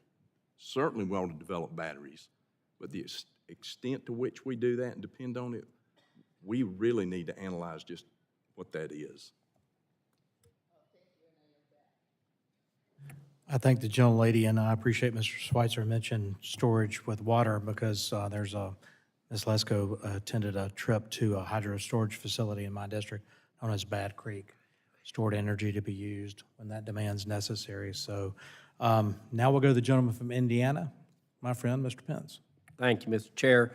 So I'm from Indiana 6th District, which is the southeast corner of Indiana. Mr. Laughlin, what's your footprint in Ohio? So we serve in 77 of 88 counties in Ohio. We serve a couple of counties in northeast Indiana, and we're a part owner of the Clifty Creek Power Plant, which I believe is probably in your district near Madison, Indiana. Oh, okay. Yeah. All right. Very good. Perfect. So the numbers that you gave me, and I did a quick, I'm not real good at math, but it seemed like you had lost half of the generation of power in your district. Is that correct? Across the state of Ohio, yes, that's correct. Across the state of Ohio. So I kind of have a two-part question on that. What are the plans to replace that by the state of Ohio and yourself? And then how quickly can that happen? Yeah, so for the co-ops in Ohio, we have maintained and actually increased our supply of electricity over that period as our demand has increased. So we've kind of gone against that trend. The state of Ohio has largely turned over the responsibility for resource adequacy in Ohio to the PJM interconnection. Their plan is to have a market-based supply, which, as I said earlier, favors things like demand response and renewable resources, which are less reliable, less resilient, and disfavors, in effect, than more reliable things like fossil fuels, which is why we keep getting closer and closer to these emergency events when we have extreme weather. So the plan isn't really a reliable plan to replace half the loss of half the generation, correct? That would be my judgment, yes. Okay, and over in Richmond, Indiana, which is not probably affects you, we have the city of Richmond actually owns a coal plant that they turn on when they need the extra. So I'm in a manufacturing area, and I know Ohio is as well. And when you tell me we've already lost half, and it doesn't sound like a real good plan to make up that shortage, is that going to inhibit the growth of manufacturing as we try to reshore or bring it back? Yeah, it's hard to see how it's not going to, right? We're starting to see industrial growth again in Ohio. It's been a bit of a lull. Congressman Balderson's got a large Intel facility that's going to be in his district very soon, and it's going to use a lot of electricity. And largely, new age industrial companies are wanting to say that they're buying all their power from wind and solar. It's usually in Arizona or West Texas, and it's magically somehow getting into Ohio and Indiana. And that's worked for a while, but again, it's not something that we can do forever. We are going to need baseload, controllable electric supply in every state in the country to meet the demands that we have for hopefully what's a growing economy. And in southwestern Indiana, they fired up a coal plant that had been mothballed because we were going to have brownouts last summer. Mr. Schweitzer, if I could, and thank you, Mr. Laughlin, transformers.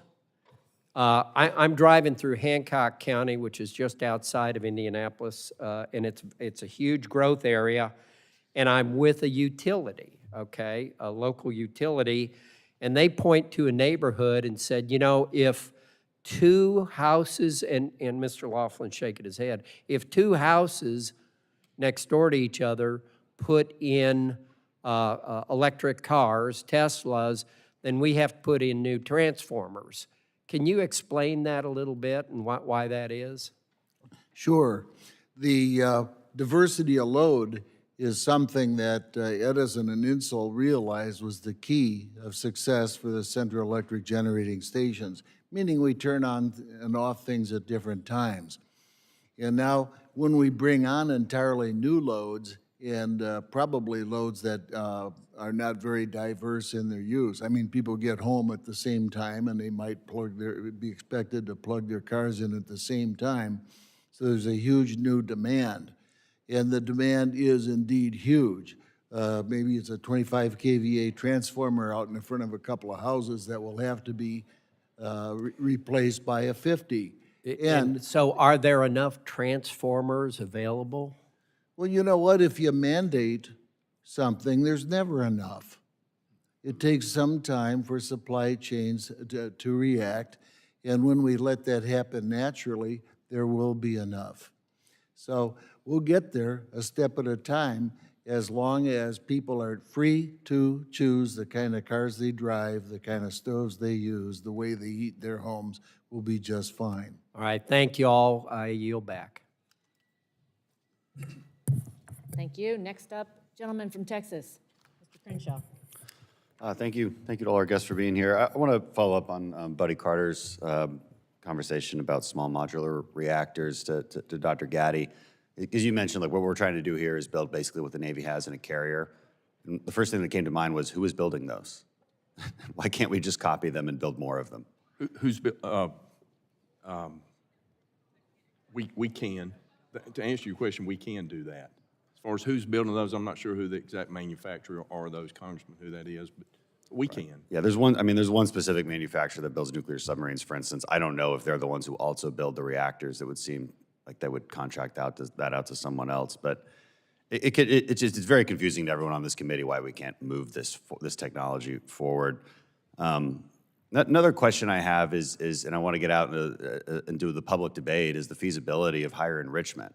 Again, the Navy uses much higher enriched uranium, and we're told that you can't possibly do that in a commercial reactor because of safety concerns. I just don't believe that. I don't believe that we can't protect reactors. They're already highly secure in America. What's your opinion on that? So probably, as far as if we had civilian reactors that were enriched up to 80 or 90%, I think that falls under a different purview as far as the NRC and how that's going to be regulated. We are, though, with the HALEU fuels, the higher assay, lower enriched uranium fuels, the new reactors. Can you speak into the, I can't. Oh, I'm sorry. Maybe. The new reactors, Congressman, that are coming online, a lot of the new advanced reactors, small reactors, are using HALEU fuel, high assay, low enriched uranium. It's less than 20%, but it's 15, 16, and 17%. So it is going to be enriched to a higher level than the 3 to 5% currently.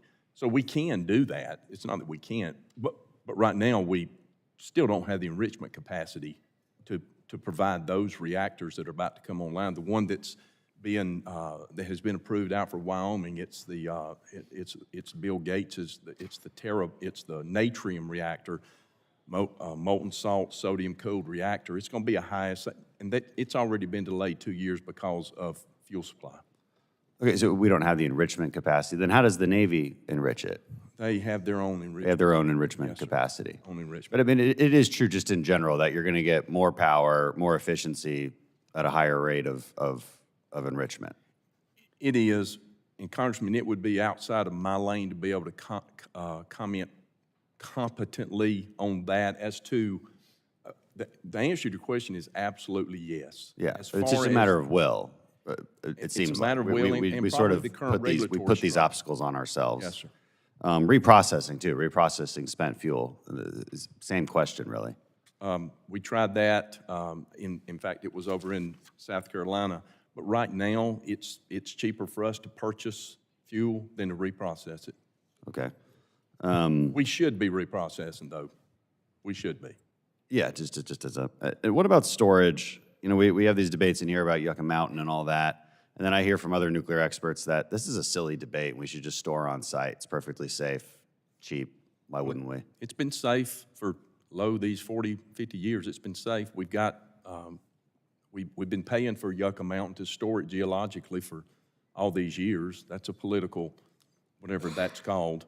It's not going to happen in my lifetime, I don't think. But again, we're kind of stuck with, we can't reprocess, we can't store it, and then the complaint is it's on site, it's dangerous. We're damned if we do and damned if we don't, and quite frankly, the anti-nuclear crowd has just simply done a great job at what they do. Yeah, but as you've noted, they're kind of going away. And my point in this line of questioning is we just got to break out of these paradigms that are self-limiting in nature. It's nuts. I want to, last question for Mr. Pugliaresi on, is your organization done an analysis of the true carbon footprint of wind and solar? In my district at Rice University, they've done some research on this, and I've got some analysts who would say that it might actually be greater than gas. I'm not sure if that's true, but nobody really does a full-on assessment of from excavating the actual Earth to the ends, the end life of a solar or wind turbine.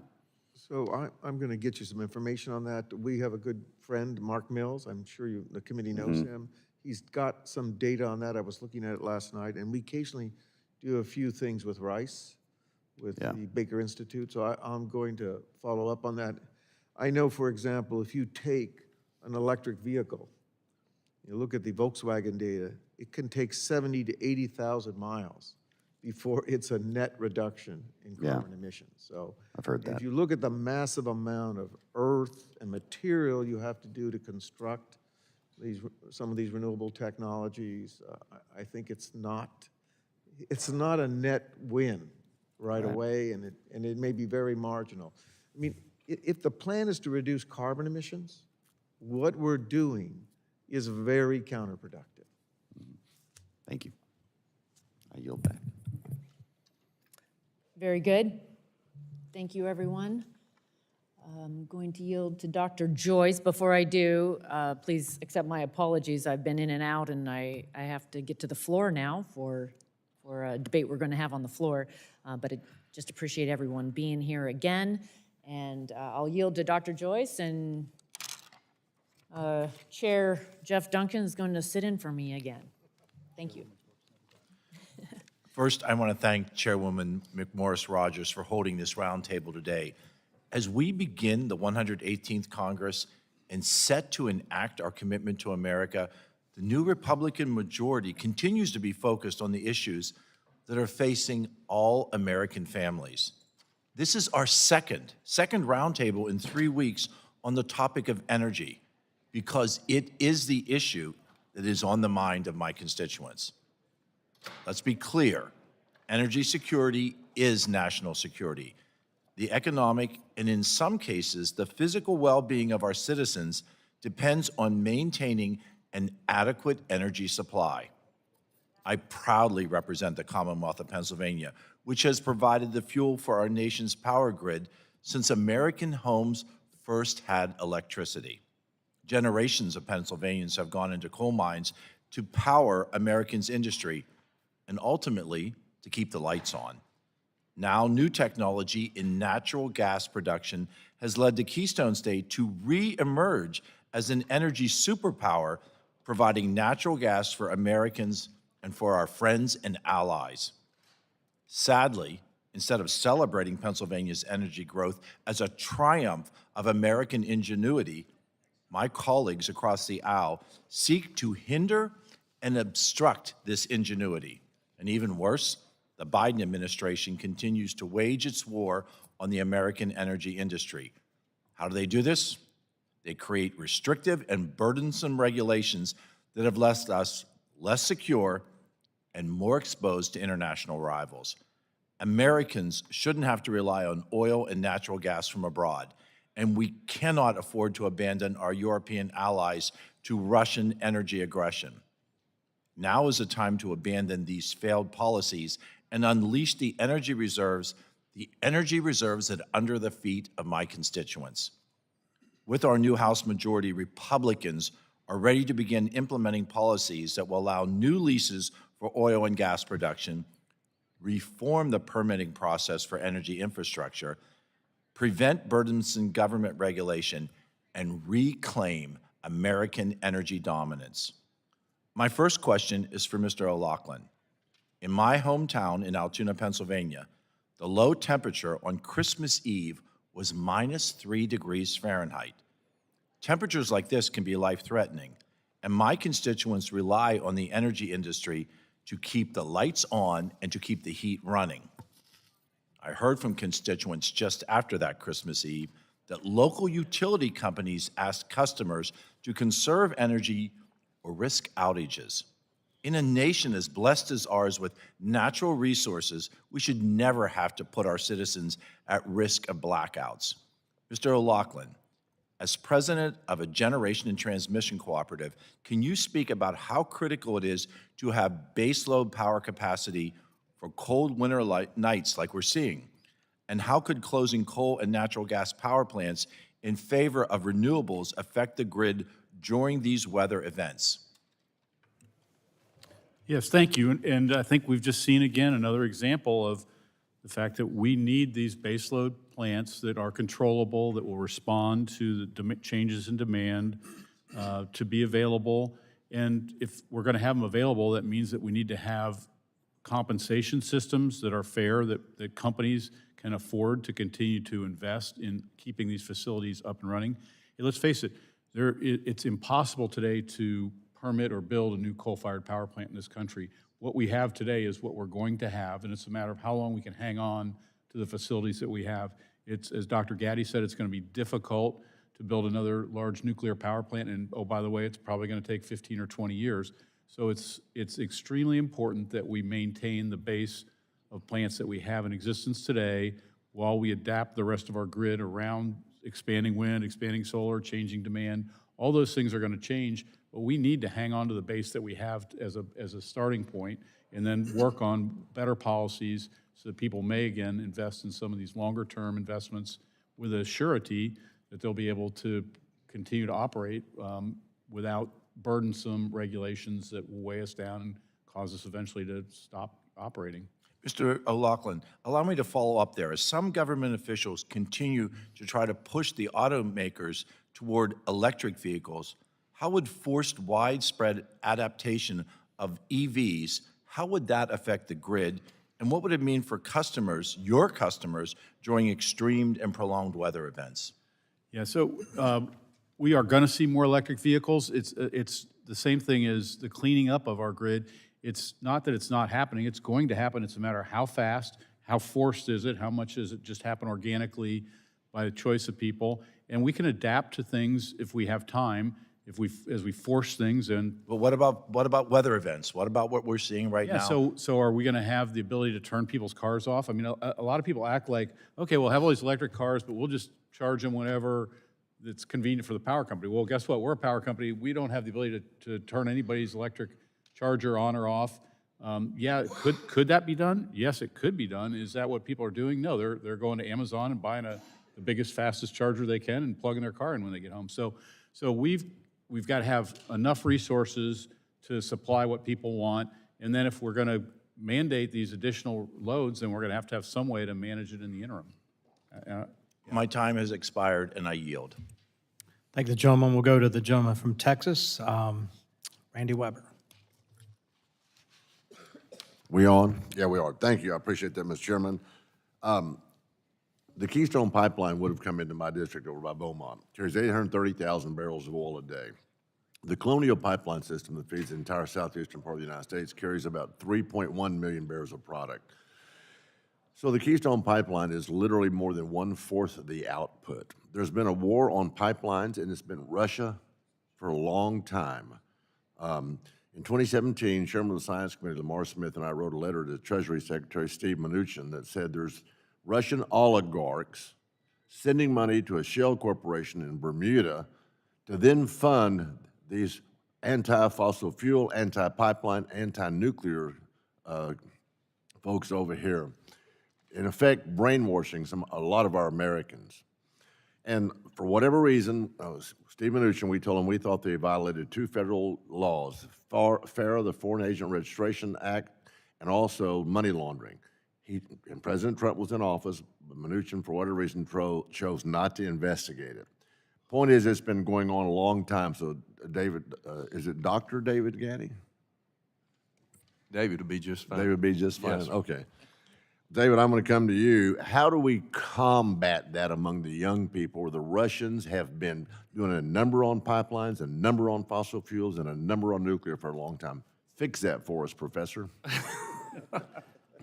I'll need about 3 lifetimes, Congressman, to do that, but Granted.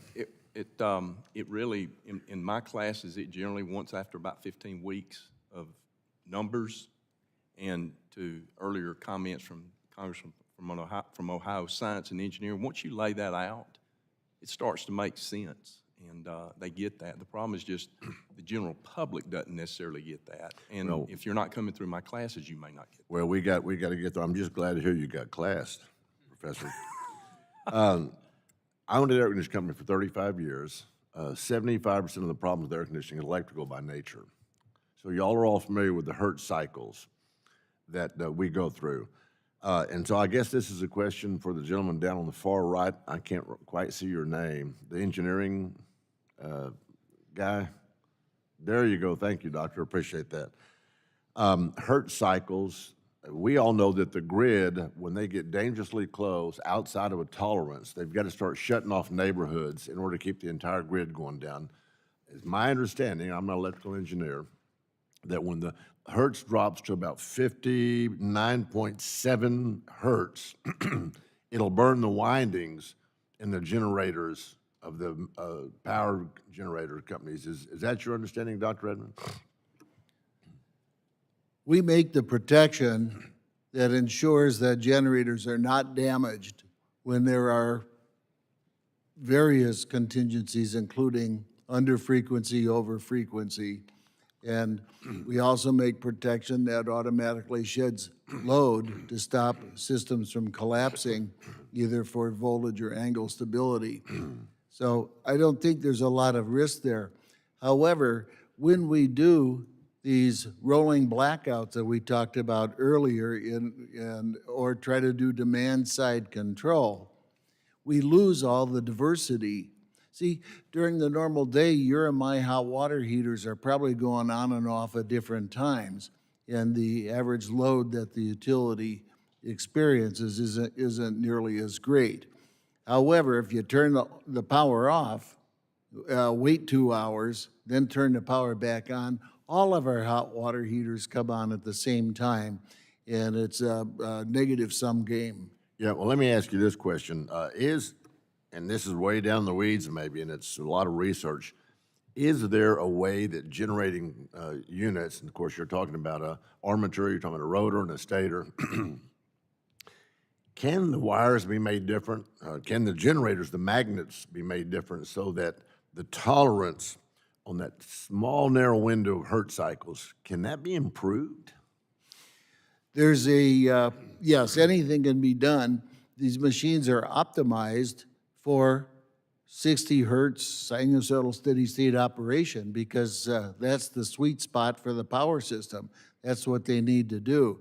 They can operate off frequency for limited amounts of time, but it's not a good idea because, well, since the whole power system operates in synchrony, any machine that is trying to be operated at off synchrony will not be part of that symphony of electricity. Very, very quickly, I just want to make the comment, if the chairman will allow, I think literally what we need in our power grid, and we met with ERCOT and we met with the Public Utility Commission of Texas here about 6 months ago, went to Austin, met with them after Winter Storm Uri to talk about Winter Storm Uri. But isn't redundancy the key? When they build a plant, they ought to have a backup plant next to it so that if anything fails in that generation plant, you've got another plant. Mr. O'Loughlin, you want to speak to that quickly? I would. I mean, that certainly is an answer, and we use what we call reserve margins across the system to do that. The question is who's going to pay for that, and that's been the bugaboo It's of our industry it's for the last ratepayers. 25 years since we've headed to deregulation. It used to be that regulated rates provided for a certain amount of reserves, and they were just paid for, and people accepted that. As we've deregulated the industry, we have not found a way to compensate for that reserves that we all know that we need, but nobody wants to pay for. That's the man behind the curtain. Thank you, Mr. Chairman. I yield back. Chair, I'll now go to Mr. Allen from Georgia with the home of Vogel. I know he's going to talk about that. Rick? We got this. Can you hear me? Okay, we got it. Yeah, I want to thank you, Mr. Chairman, for and Chairman Rodgers for holding this important hearing. Although it is, I will say, we all know this biblical quote. We know the truth, and the truth shall set you free. And I feel like I'm in bondage over this energy situation. And just to give you, well, before I became a member of Congress, I was involved in the construction and engineering industry. So I've got a lot of experience with this discussion. And just as a history lesson, and I don't think this has been brought up today, in my second term in Congress, when we had the majority, we went through the congressional review process, which basically what we did is we unleashed the fossil fuel industry in our country. I had no idea what that would produce. We became the leader producer of LNG, which burns, by the way, 42% cleaner than any other anything out there producing energy right now. We control the cost of a barrel of oil. At that time, it's between $30 and $40 a barrel. Inflation rate was around 1.26%. And of course, we created a war between Russia, an oil war between Russia and Saudi Arabia that brought oil down to $7 a barrel, which was unheard of. And my fellow Americans, do you realize what kind of power and national security that is? It is, it's hard to explain. And frankly, I don't understand why it doesn't get to the ballot box. If the American people actually understood what we're up against, I think, I think they would think a little different about what, what they want to try to do in the future of this country. I tell folks, I'm from Georgia, and I tell folks from these other states that, if you're going to charge your electric car, you're going to have to come to Georgia. Because, David, we have the most abundant, most efficient, best value energy of any state in the country, which explains why Georgia has been the best state to do business in 10 years in a row. And I congratulate you and the University of Georgia and, of course, our other great universities for what you've done to make that happen, because you've been a big part of it. And as the chairman said, Plant Vogel's in my district. I have lived 3 and 4. I mean, you can't believe what we've been through. But the bottom line is we're still going to produce power at less than a penny a kilowatt hour. That's based on 40 years. That thing's going to run 60, 80 years. Yeah.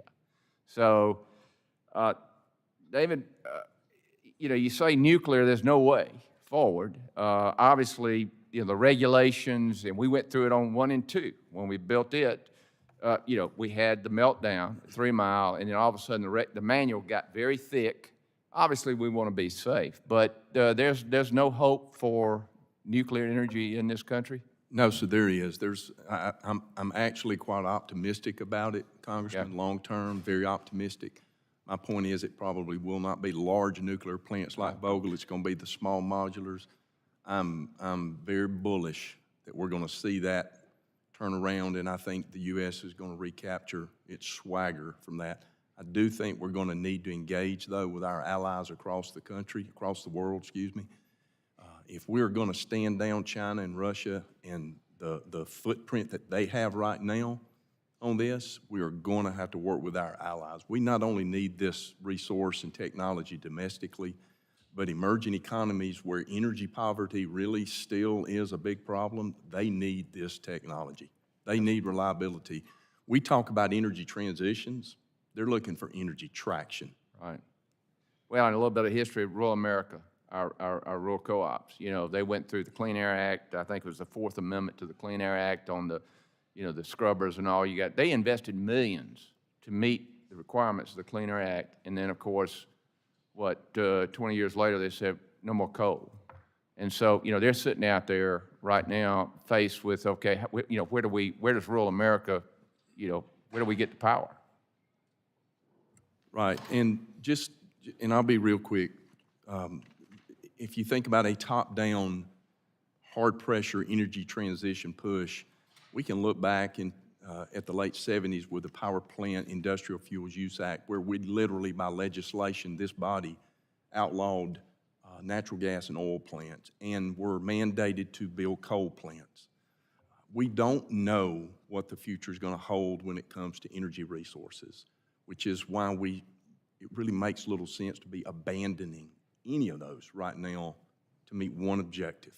Well, thank you all for your work on this, and like I said, I hope the American people are listening. This can get to a crisis real quick, and we experienced a little of that in December, and thank you so much for being with us today, and let's get the message out there. Thank you very much. Thank you, Mr. Allen. We've got 3 left, so we're going to go to Troy Balderson from Ohio. Thank you, Mr. Chairman, and congratulations on your chairmanship to lead the Energy Subcommittee, and I look forward to working under your leadership, so thank you. Panel, thank you, and please don't take anything personal, but I'm going to direct most of my questions to my fellow Ohioan, Mr. O'Loughlin. Thanks for being here. I've long said that natural gas is clean, affordable, and abundant. In Ohio, we've seen the economic impact of tapping into our natural resources with the Utica shale boom. Ohio's natural gas output was 29 times higher in 2021 than in 2010. In turn, natural gas has created hundreds of thousands of jobs and contributes over $50 billion to Ohio's GDP. We've also seen significant environmental benefits from natural gas. In Ohio alone, natural gas reduced carbon emissions from power generation by 38%. Mr. O'Loughlin, while much attention has been placed on the quick switch to renewables such as wind and solar, can you discuss how innovation and new technologies have led to improved environmental benefits with fossil fuels, especially natural gas? Yes, thanks, Congressman Balderson. Appreciate you having me here today. So, as you pointed out, the production of natural gas through fracking and other technologies has exploded in Ohio and much of the United States, and it's become much less expensive to produce, but much more beneficial and available. And likewise, on the generation side, we now have natural gas power plants that will use about 60% less BTUs of fuel to make a kilowatt hour of electricity than the best coal plants had or the previous best gas plants. So we've been able to make those plants about 40% more efficient over the last 20 years. And it's frankly a miracle. If we didn't have the natural gas supply we have, we'd really be in deep trouble right now. But that has been a huge contributor to not only Ohio, but all around the country. I agree. Follow-up, excuse me, I'm very concerned with the rush to green approach we've seen from this administration.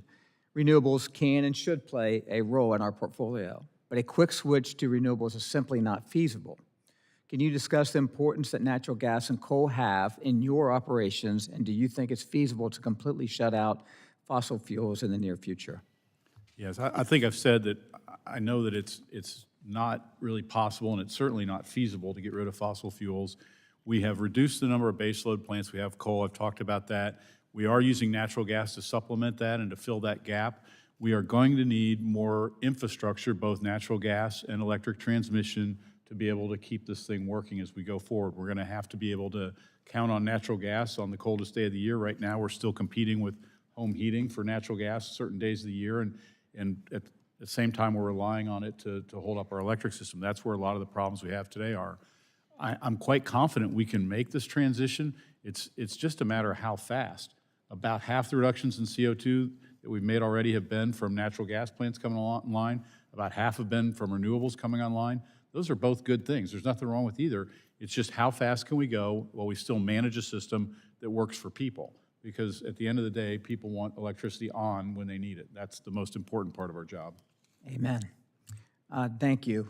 So my last question was going to be just for Mr. Laughlin, but I'd like to run everybody past, and I've got about 1minute and 25 seconds, so be very brief.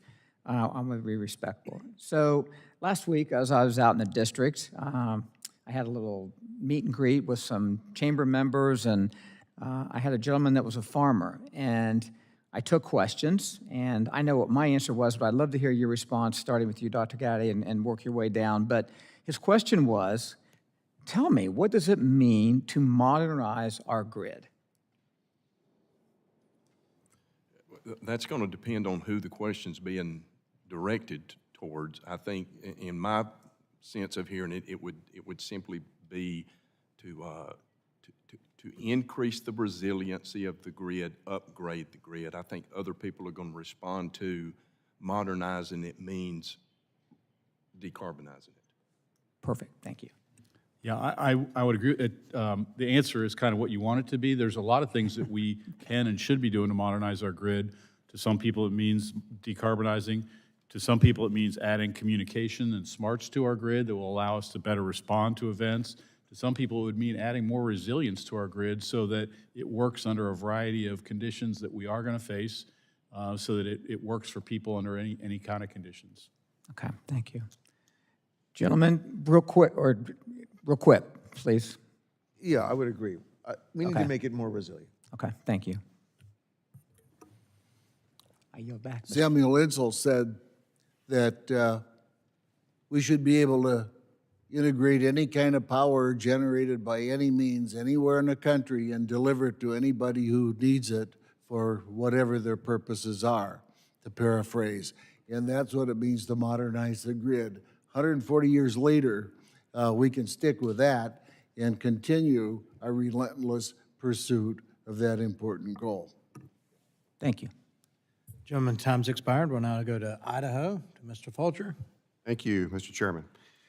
We've had a lot of good questions and a lot of good answers, and I'm not going to repeat those, try to recover that turf, but we clearly need to reestablish some sanity into our mix of energy sources. But there's other challenges, and to deviate just slightly, and in part because we've got Dr. Schweitzer here, I'd like to talk about, ask him to talk about some of the other challenges that we face, and that's just not only the supply, but the potential homeland security issues that we've got. We've got the potential of cyber attacks or just outright disruptions or destruction of these sources. I know digital power protection is a big part of what Mr. Schweitzer has focused on, and I'd like to utilize my time in letting him address what is if you could just frame that situation, Dr. Schweitzer, what can be done, and most importantly to me, and I think maybe to this committee, is in that vein, what's the proper role of government in addressing those things? Thank you, Congressman. The electric power system has run well before digital. It is inherently stable system that runs BC, I call it before computer, that we do not need control systems to stabilize the power system. On the other hand, these digital and other control means do help us get more out of it. So let's start with the first point here, that what we can do is ensure there's plenty of margin in our electric power systems, plenty of generation margin, plenty of transmission margin, and I think in distribution, a little bit more won't hurt anyway. So it used to be utilities would design for about 15 to 20% of inherently dependable margin. And now when we're down in the maybe 5 to 8% at many times of intermittent sources, it's not the same. And that puts us in a tenuous situation for whether it's Osama bin Laden, Osama bin Weather, a cyber attack, load growth that people moving from California to Texas and so forth, that these kinds of activities are handled with grace economically when we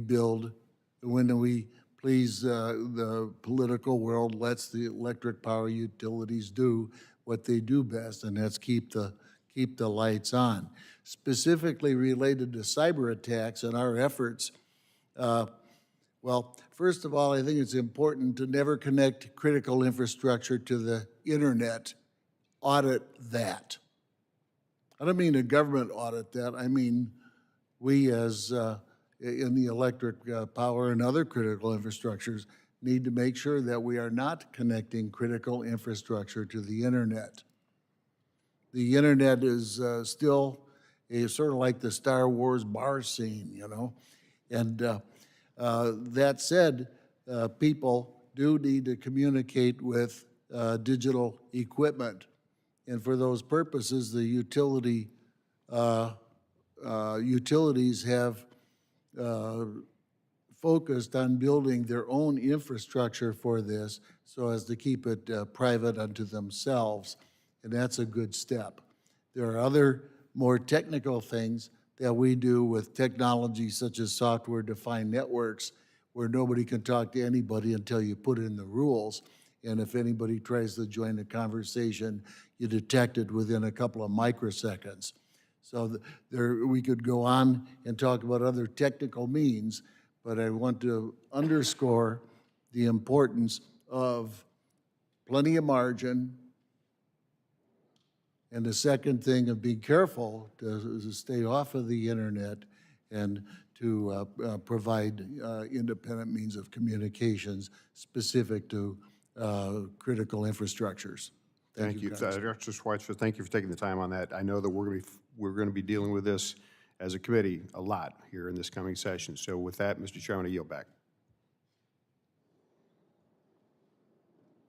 I thank the gentleman. So Mr. Pfluger is here now, so we'll go to Mr. Pfluger of Texas. I thought I saw you walk in. Thanks. Thank you, Mr. Chairman, and I'd like to thank all of you for being here. By way of introduction, I represent the Permian Basin, Midland, Odessa, the counties there that do a little bit of production, about 40% actually of oil and gas in the United States, 5.5 million barrels a day, so it's very important to me. And I'm just very thankful for your testimony and completely shocked. Somebody mentioned that some of our previous leadership in the United States would be rolling over in their graves. They are right now, because we've completely abandoned reliability, affordability, the things that have made this country, our economy, and our national security so incredibly important. Mr. Gaddy, these charts are great. They are fantastic. And I want to focus right now, let's just assume, maybe not even assume a population growth. I think there's estimates out there, 1 billion people in the next 17 to 18 years worldwide. Do you have a number in mind when it comes to a percentage increase of demand for electricity? Let's call it the next 20 years. I probably don't have a number in mind, but right now, I think it's about 12 or 13% of the world has no access to electricity.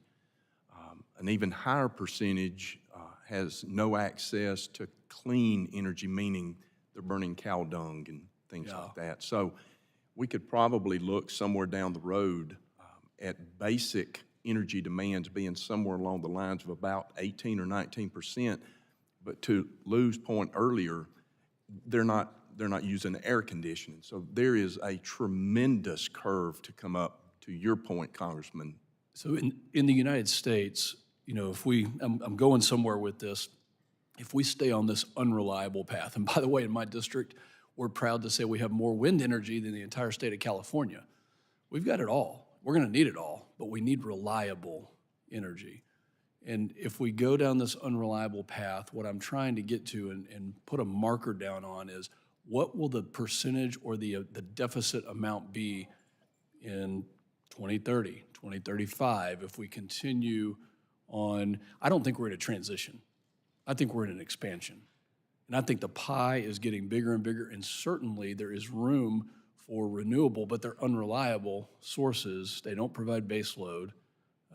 So what I'm wondering is when you pair that with EV mandates, and you pair it with demand increases, and you pair it with, all the rest of it, when we look at 2030, 35, 40, what's our demand in the United States going to be? What's the deficit going to be? How do the EVs factor into this for anybody on the panel?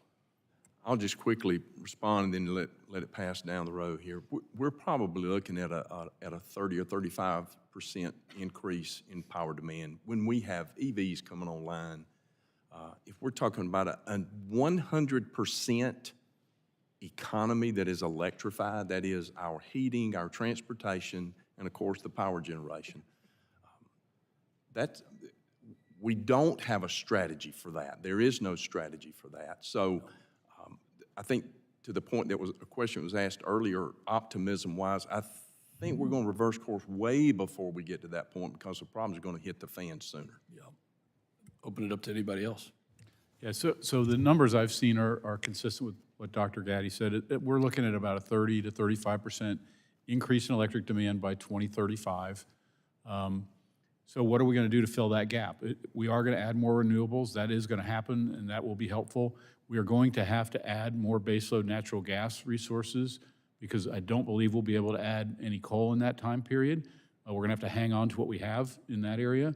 And then nuclear is probably going to take longer than that too. So we don't have many resources in that time frame to work with. And so it might become self-limiting. We may not get to 30 or 35% if we can't do it reliably, right? That'll put a damper on that growth. Yeah, so even in the absence of a forced transition, the world is going to need, by 2050, the equivalent of the total amount of power now generated for the entire developed world, the OECD. Wow. Let that sink into their policy. If we limit our thinking for a moment to the United States, I think we would see load grow in the electric power sector on the order with the GDP, except for this market interference of pushing people to use electric cars and whatnot. And that's perfectly manageable kind of growth that utilities left to their own devices and without the interference in markets can handle well. I think the opening of markets so that they are, so that investors are drawn to it as opposed to the restrictions upon them, this will not only happen well, but profitably to the point that we'll be able to pay down some of our debt. Thank you. I've got several hours of questions, unfortunately 5 minutes. I yield back. I think the gentleman from Texas, he represents a huge energy-producing area. Look forward to serving with him. We've got 2 new members on the committee as well as Mr. Pfluger, and I'm going to go to the gentlelady from Tennessee who has the TVA mostly in her district, so Ms. Absolutely. Harshbarger. The light's not on. Oh, there you go. Thank you, Mr. Chairman. I appreciate you saving the best for last. 2 new women. I will tell you this. I represent East Tennessee, so we had a lot of trouble with those TVA blackouts, and there were some devastating effects that have been reported already because they were not told that these blackouts were coming, and we're trying to compile data on this as far as who was affected, how long were they down, how much monetary loss did they have. We know of one company that lost $3.5 million just in a short period of time, had to work through Christmas, even Christmas, to get their plants back up. But I met with broadcasters last week, and the devastating thing was the emergency broadcasters went down and couldn't tell people what was going on. And 15-minute delays up and down ruined a lot of their broadcasting equipment. So we're in the process of compiling data on that too to report back. And emergency management services, I talked to those guys. Of course, they have orders of who goes down first, your manufacturers or what have you. They only had maybe 15-minute notice. Some got more, some areas were a little more prepared, but TVA didn't tell us what was going on. And I wish Mr. Crenshaw was here because I wanted to let him know that I also have nuclear fuel services in my district that makes, manufactures the fuel material for all the naval nuclear reactors and submarines and aircraft carriers. And I appreciate Mr. Duncan taking me on an energy tour with the hydro and nuclear. If they want clean energy, there's your sign. Those are the two forms that would be the cleanest forms of energy that nobody wants to push forward. But, I was telling Jeff, they've got 2 new contracts at NFS. They take that highly enriched uranium and use that for the nuclear fuel, but they've just gotten 2 more contracts from the National Nuclear Security Administration to prepare for future HEU conversion and purification services, and another contract that they have for downblending of the 20.2 metric tons of HEU to produce low-enriched uranium. There's a lot going on, and from what I understand from the CEO of TVA, they are in the process of creating those small modular units on the drawing board right now so they can manufacture those and get them out into different areas. This is my question. I'll just get to it. Even before I came to Congress, I'd heard interviews with Peter Prowl on the EMP Commission, and I've long been concerned about the risk associated with a weakened energy grid and allowing our adversaries to have stronger controls over their energy than we have over our own. And I even had Peter Prowl to come to my office, and I read the EMP Commission report, and I gasped all the way through it. And he could, they dismantled the commission, so he gave me 2 books to read. And it's phenomenal how vulnerable we are. And when I found out that transformers for those grid systems are made in South Korea, maybe one other area, and you don't have backups, and he said the backups, what the report said, the Congress wanted them to have a bunch of backup transformers. He says, that's not it. And I've talked to these electrical companies, and you can talk about this. The SCADA systems have to be EMP-proof. There's so many things that we have to do. I don't hear anybody talking about these things. I've heard them talk about carbon-free and ESG, blah, blah, blah. But my question is, what national security risk are we taking on by failing to maximize our energy production? And the second part of that question is the U.S. prepared for the effects of an EMP attack on our electrical grid? And if not, what are we going to do to prepare for that? Yes, sir. I figured you would be the first one. We've got a lot of experience with researching the effects of EMP on the control systems and also a fair amount in certain pieces of primary power apparatus. And I am not all that concerned. I am not we know that the standards to which we build our equipment, and we exceed the stated standards, that based on our analysis and the analysis of other people and some testing, is things are quite robust, that they are not likely to fail due to a high-energy electromagnetic pulse weapon. As far as the vulnerability of transformers, our devices are made to trip the transformers off, thereby saving them so that service can be later restored. So I think there's a lot of sort of doomsday thinking about this, and that not much keeps me up at night, certainly not that. I'm real happy about that. It keeps me up, and makes me color my hair every 3 weeks.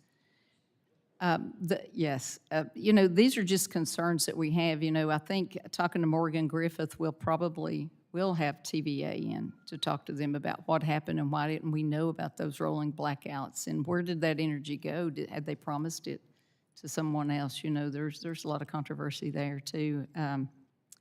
But if you're not worried about EMP, that's fine, but I think we do need more hydro, more nuclear, and we're prepared to go forward with that.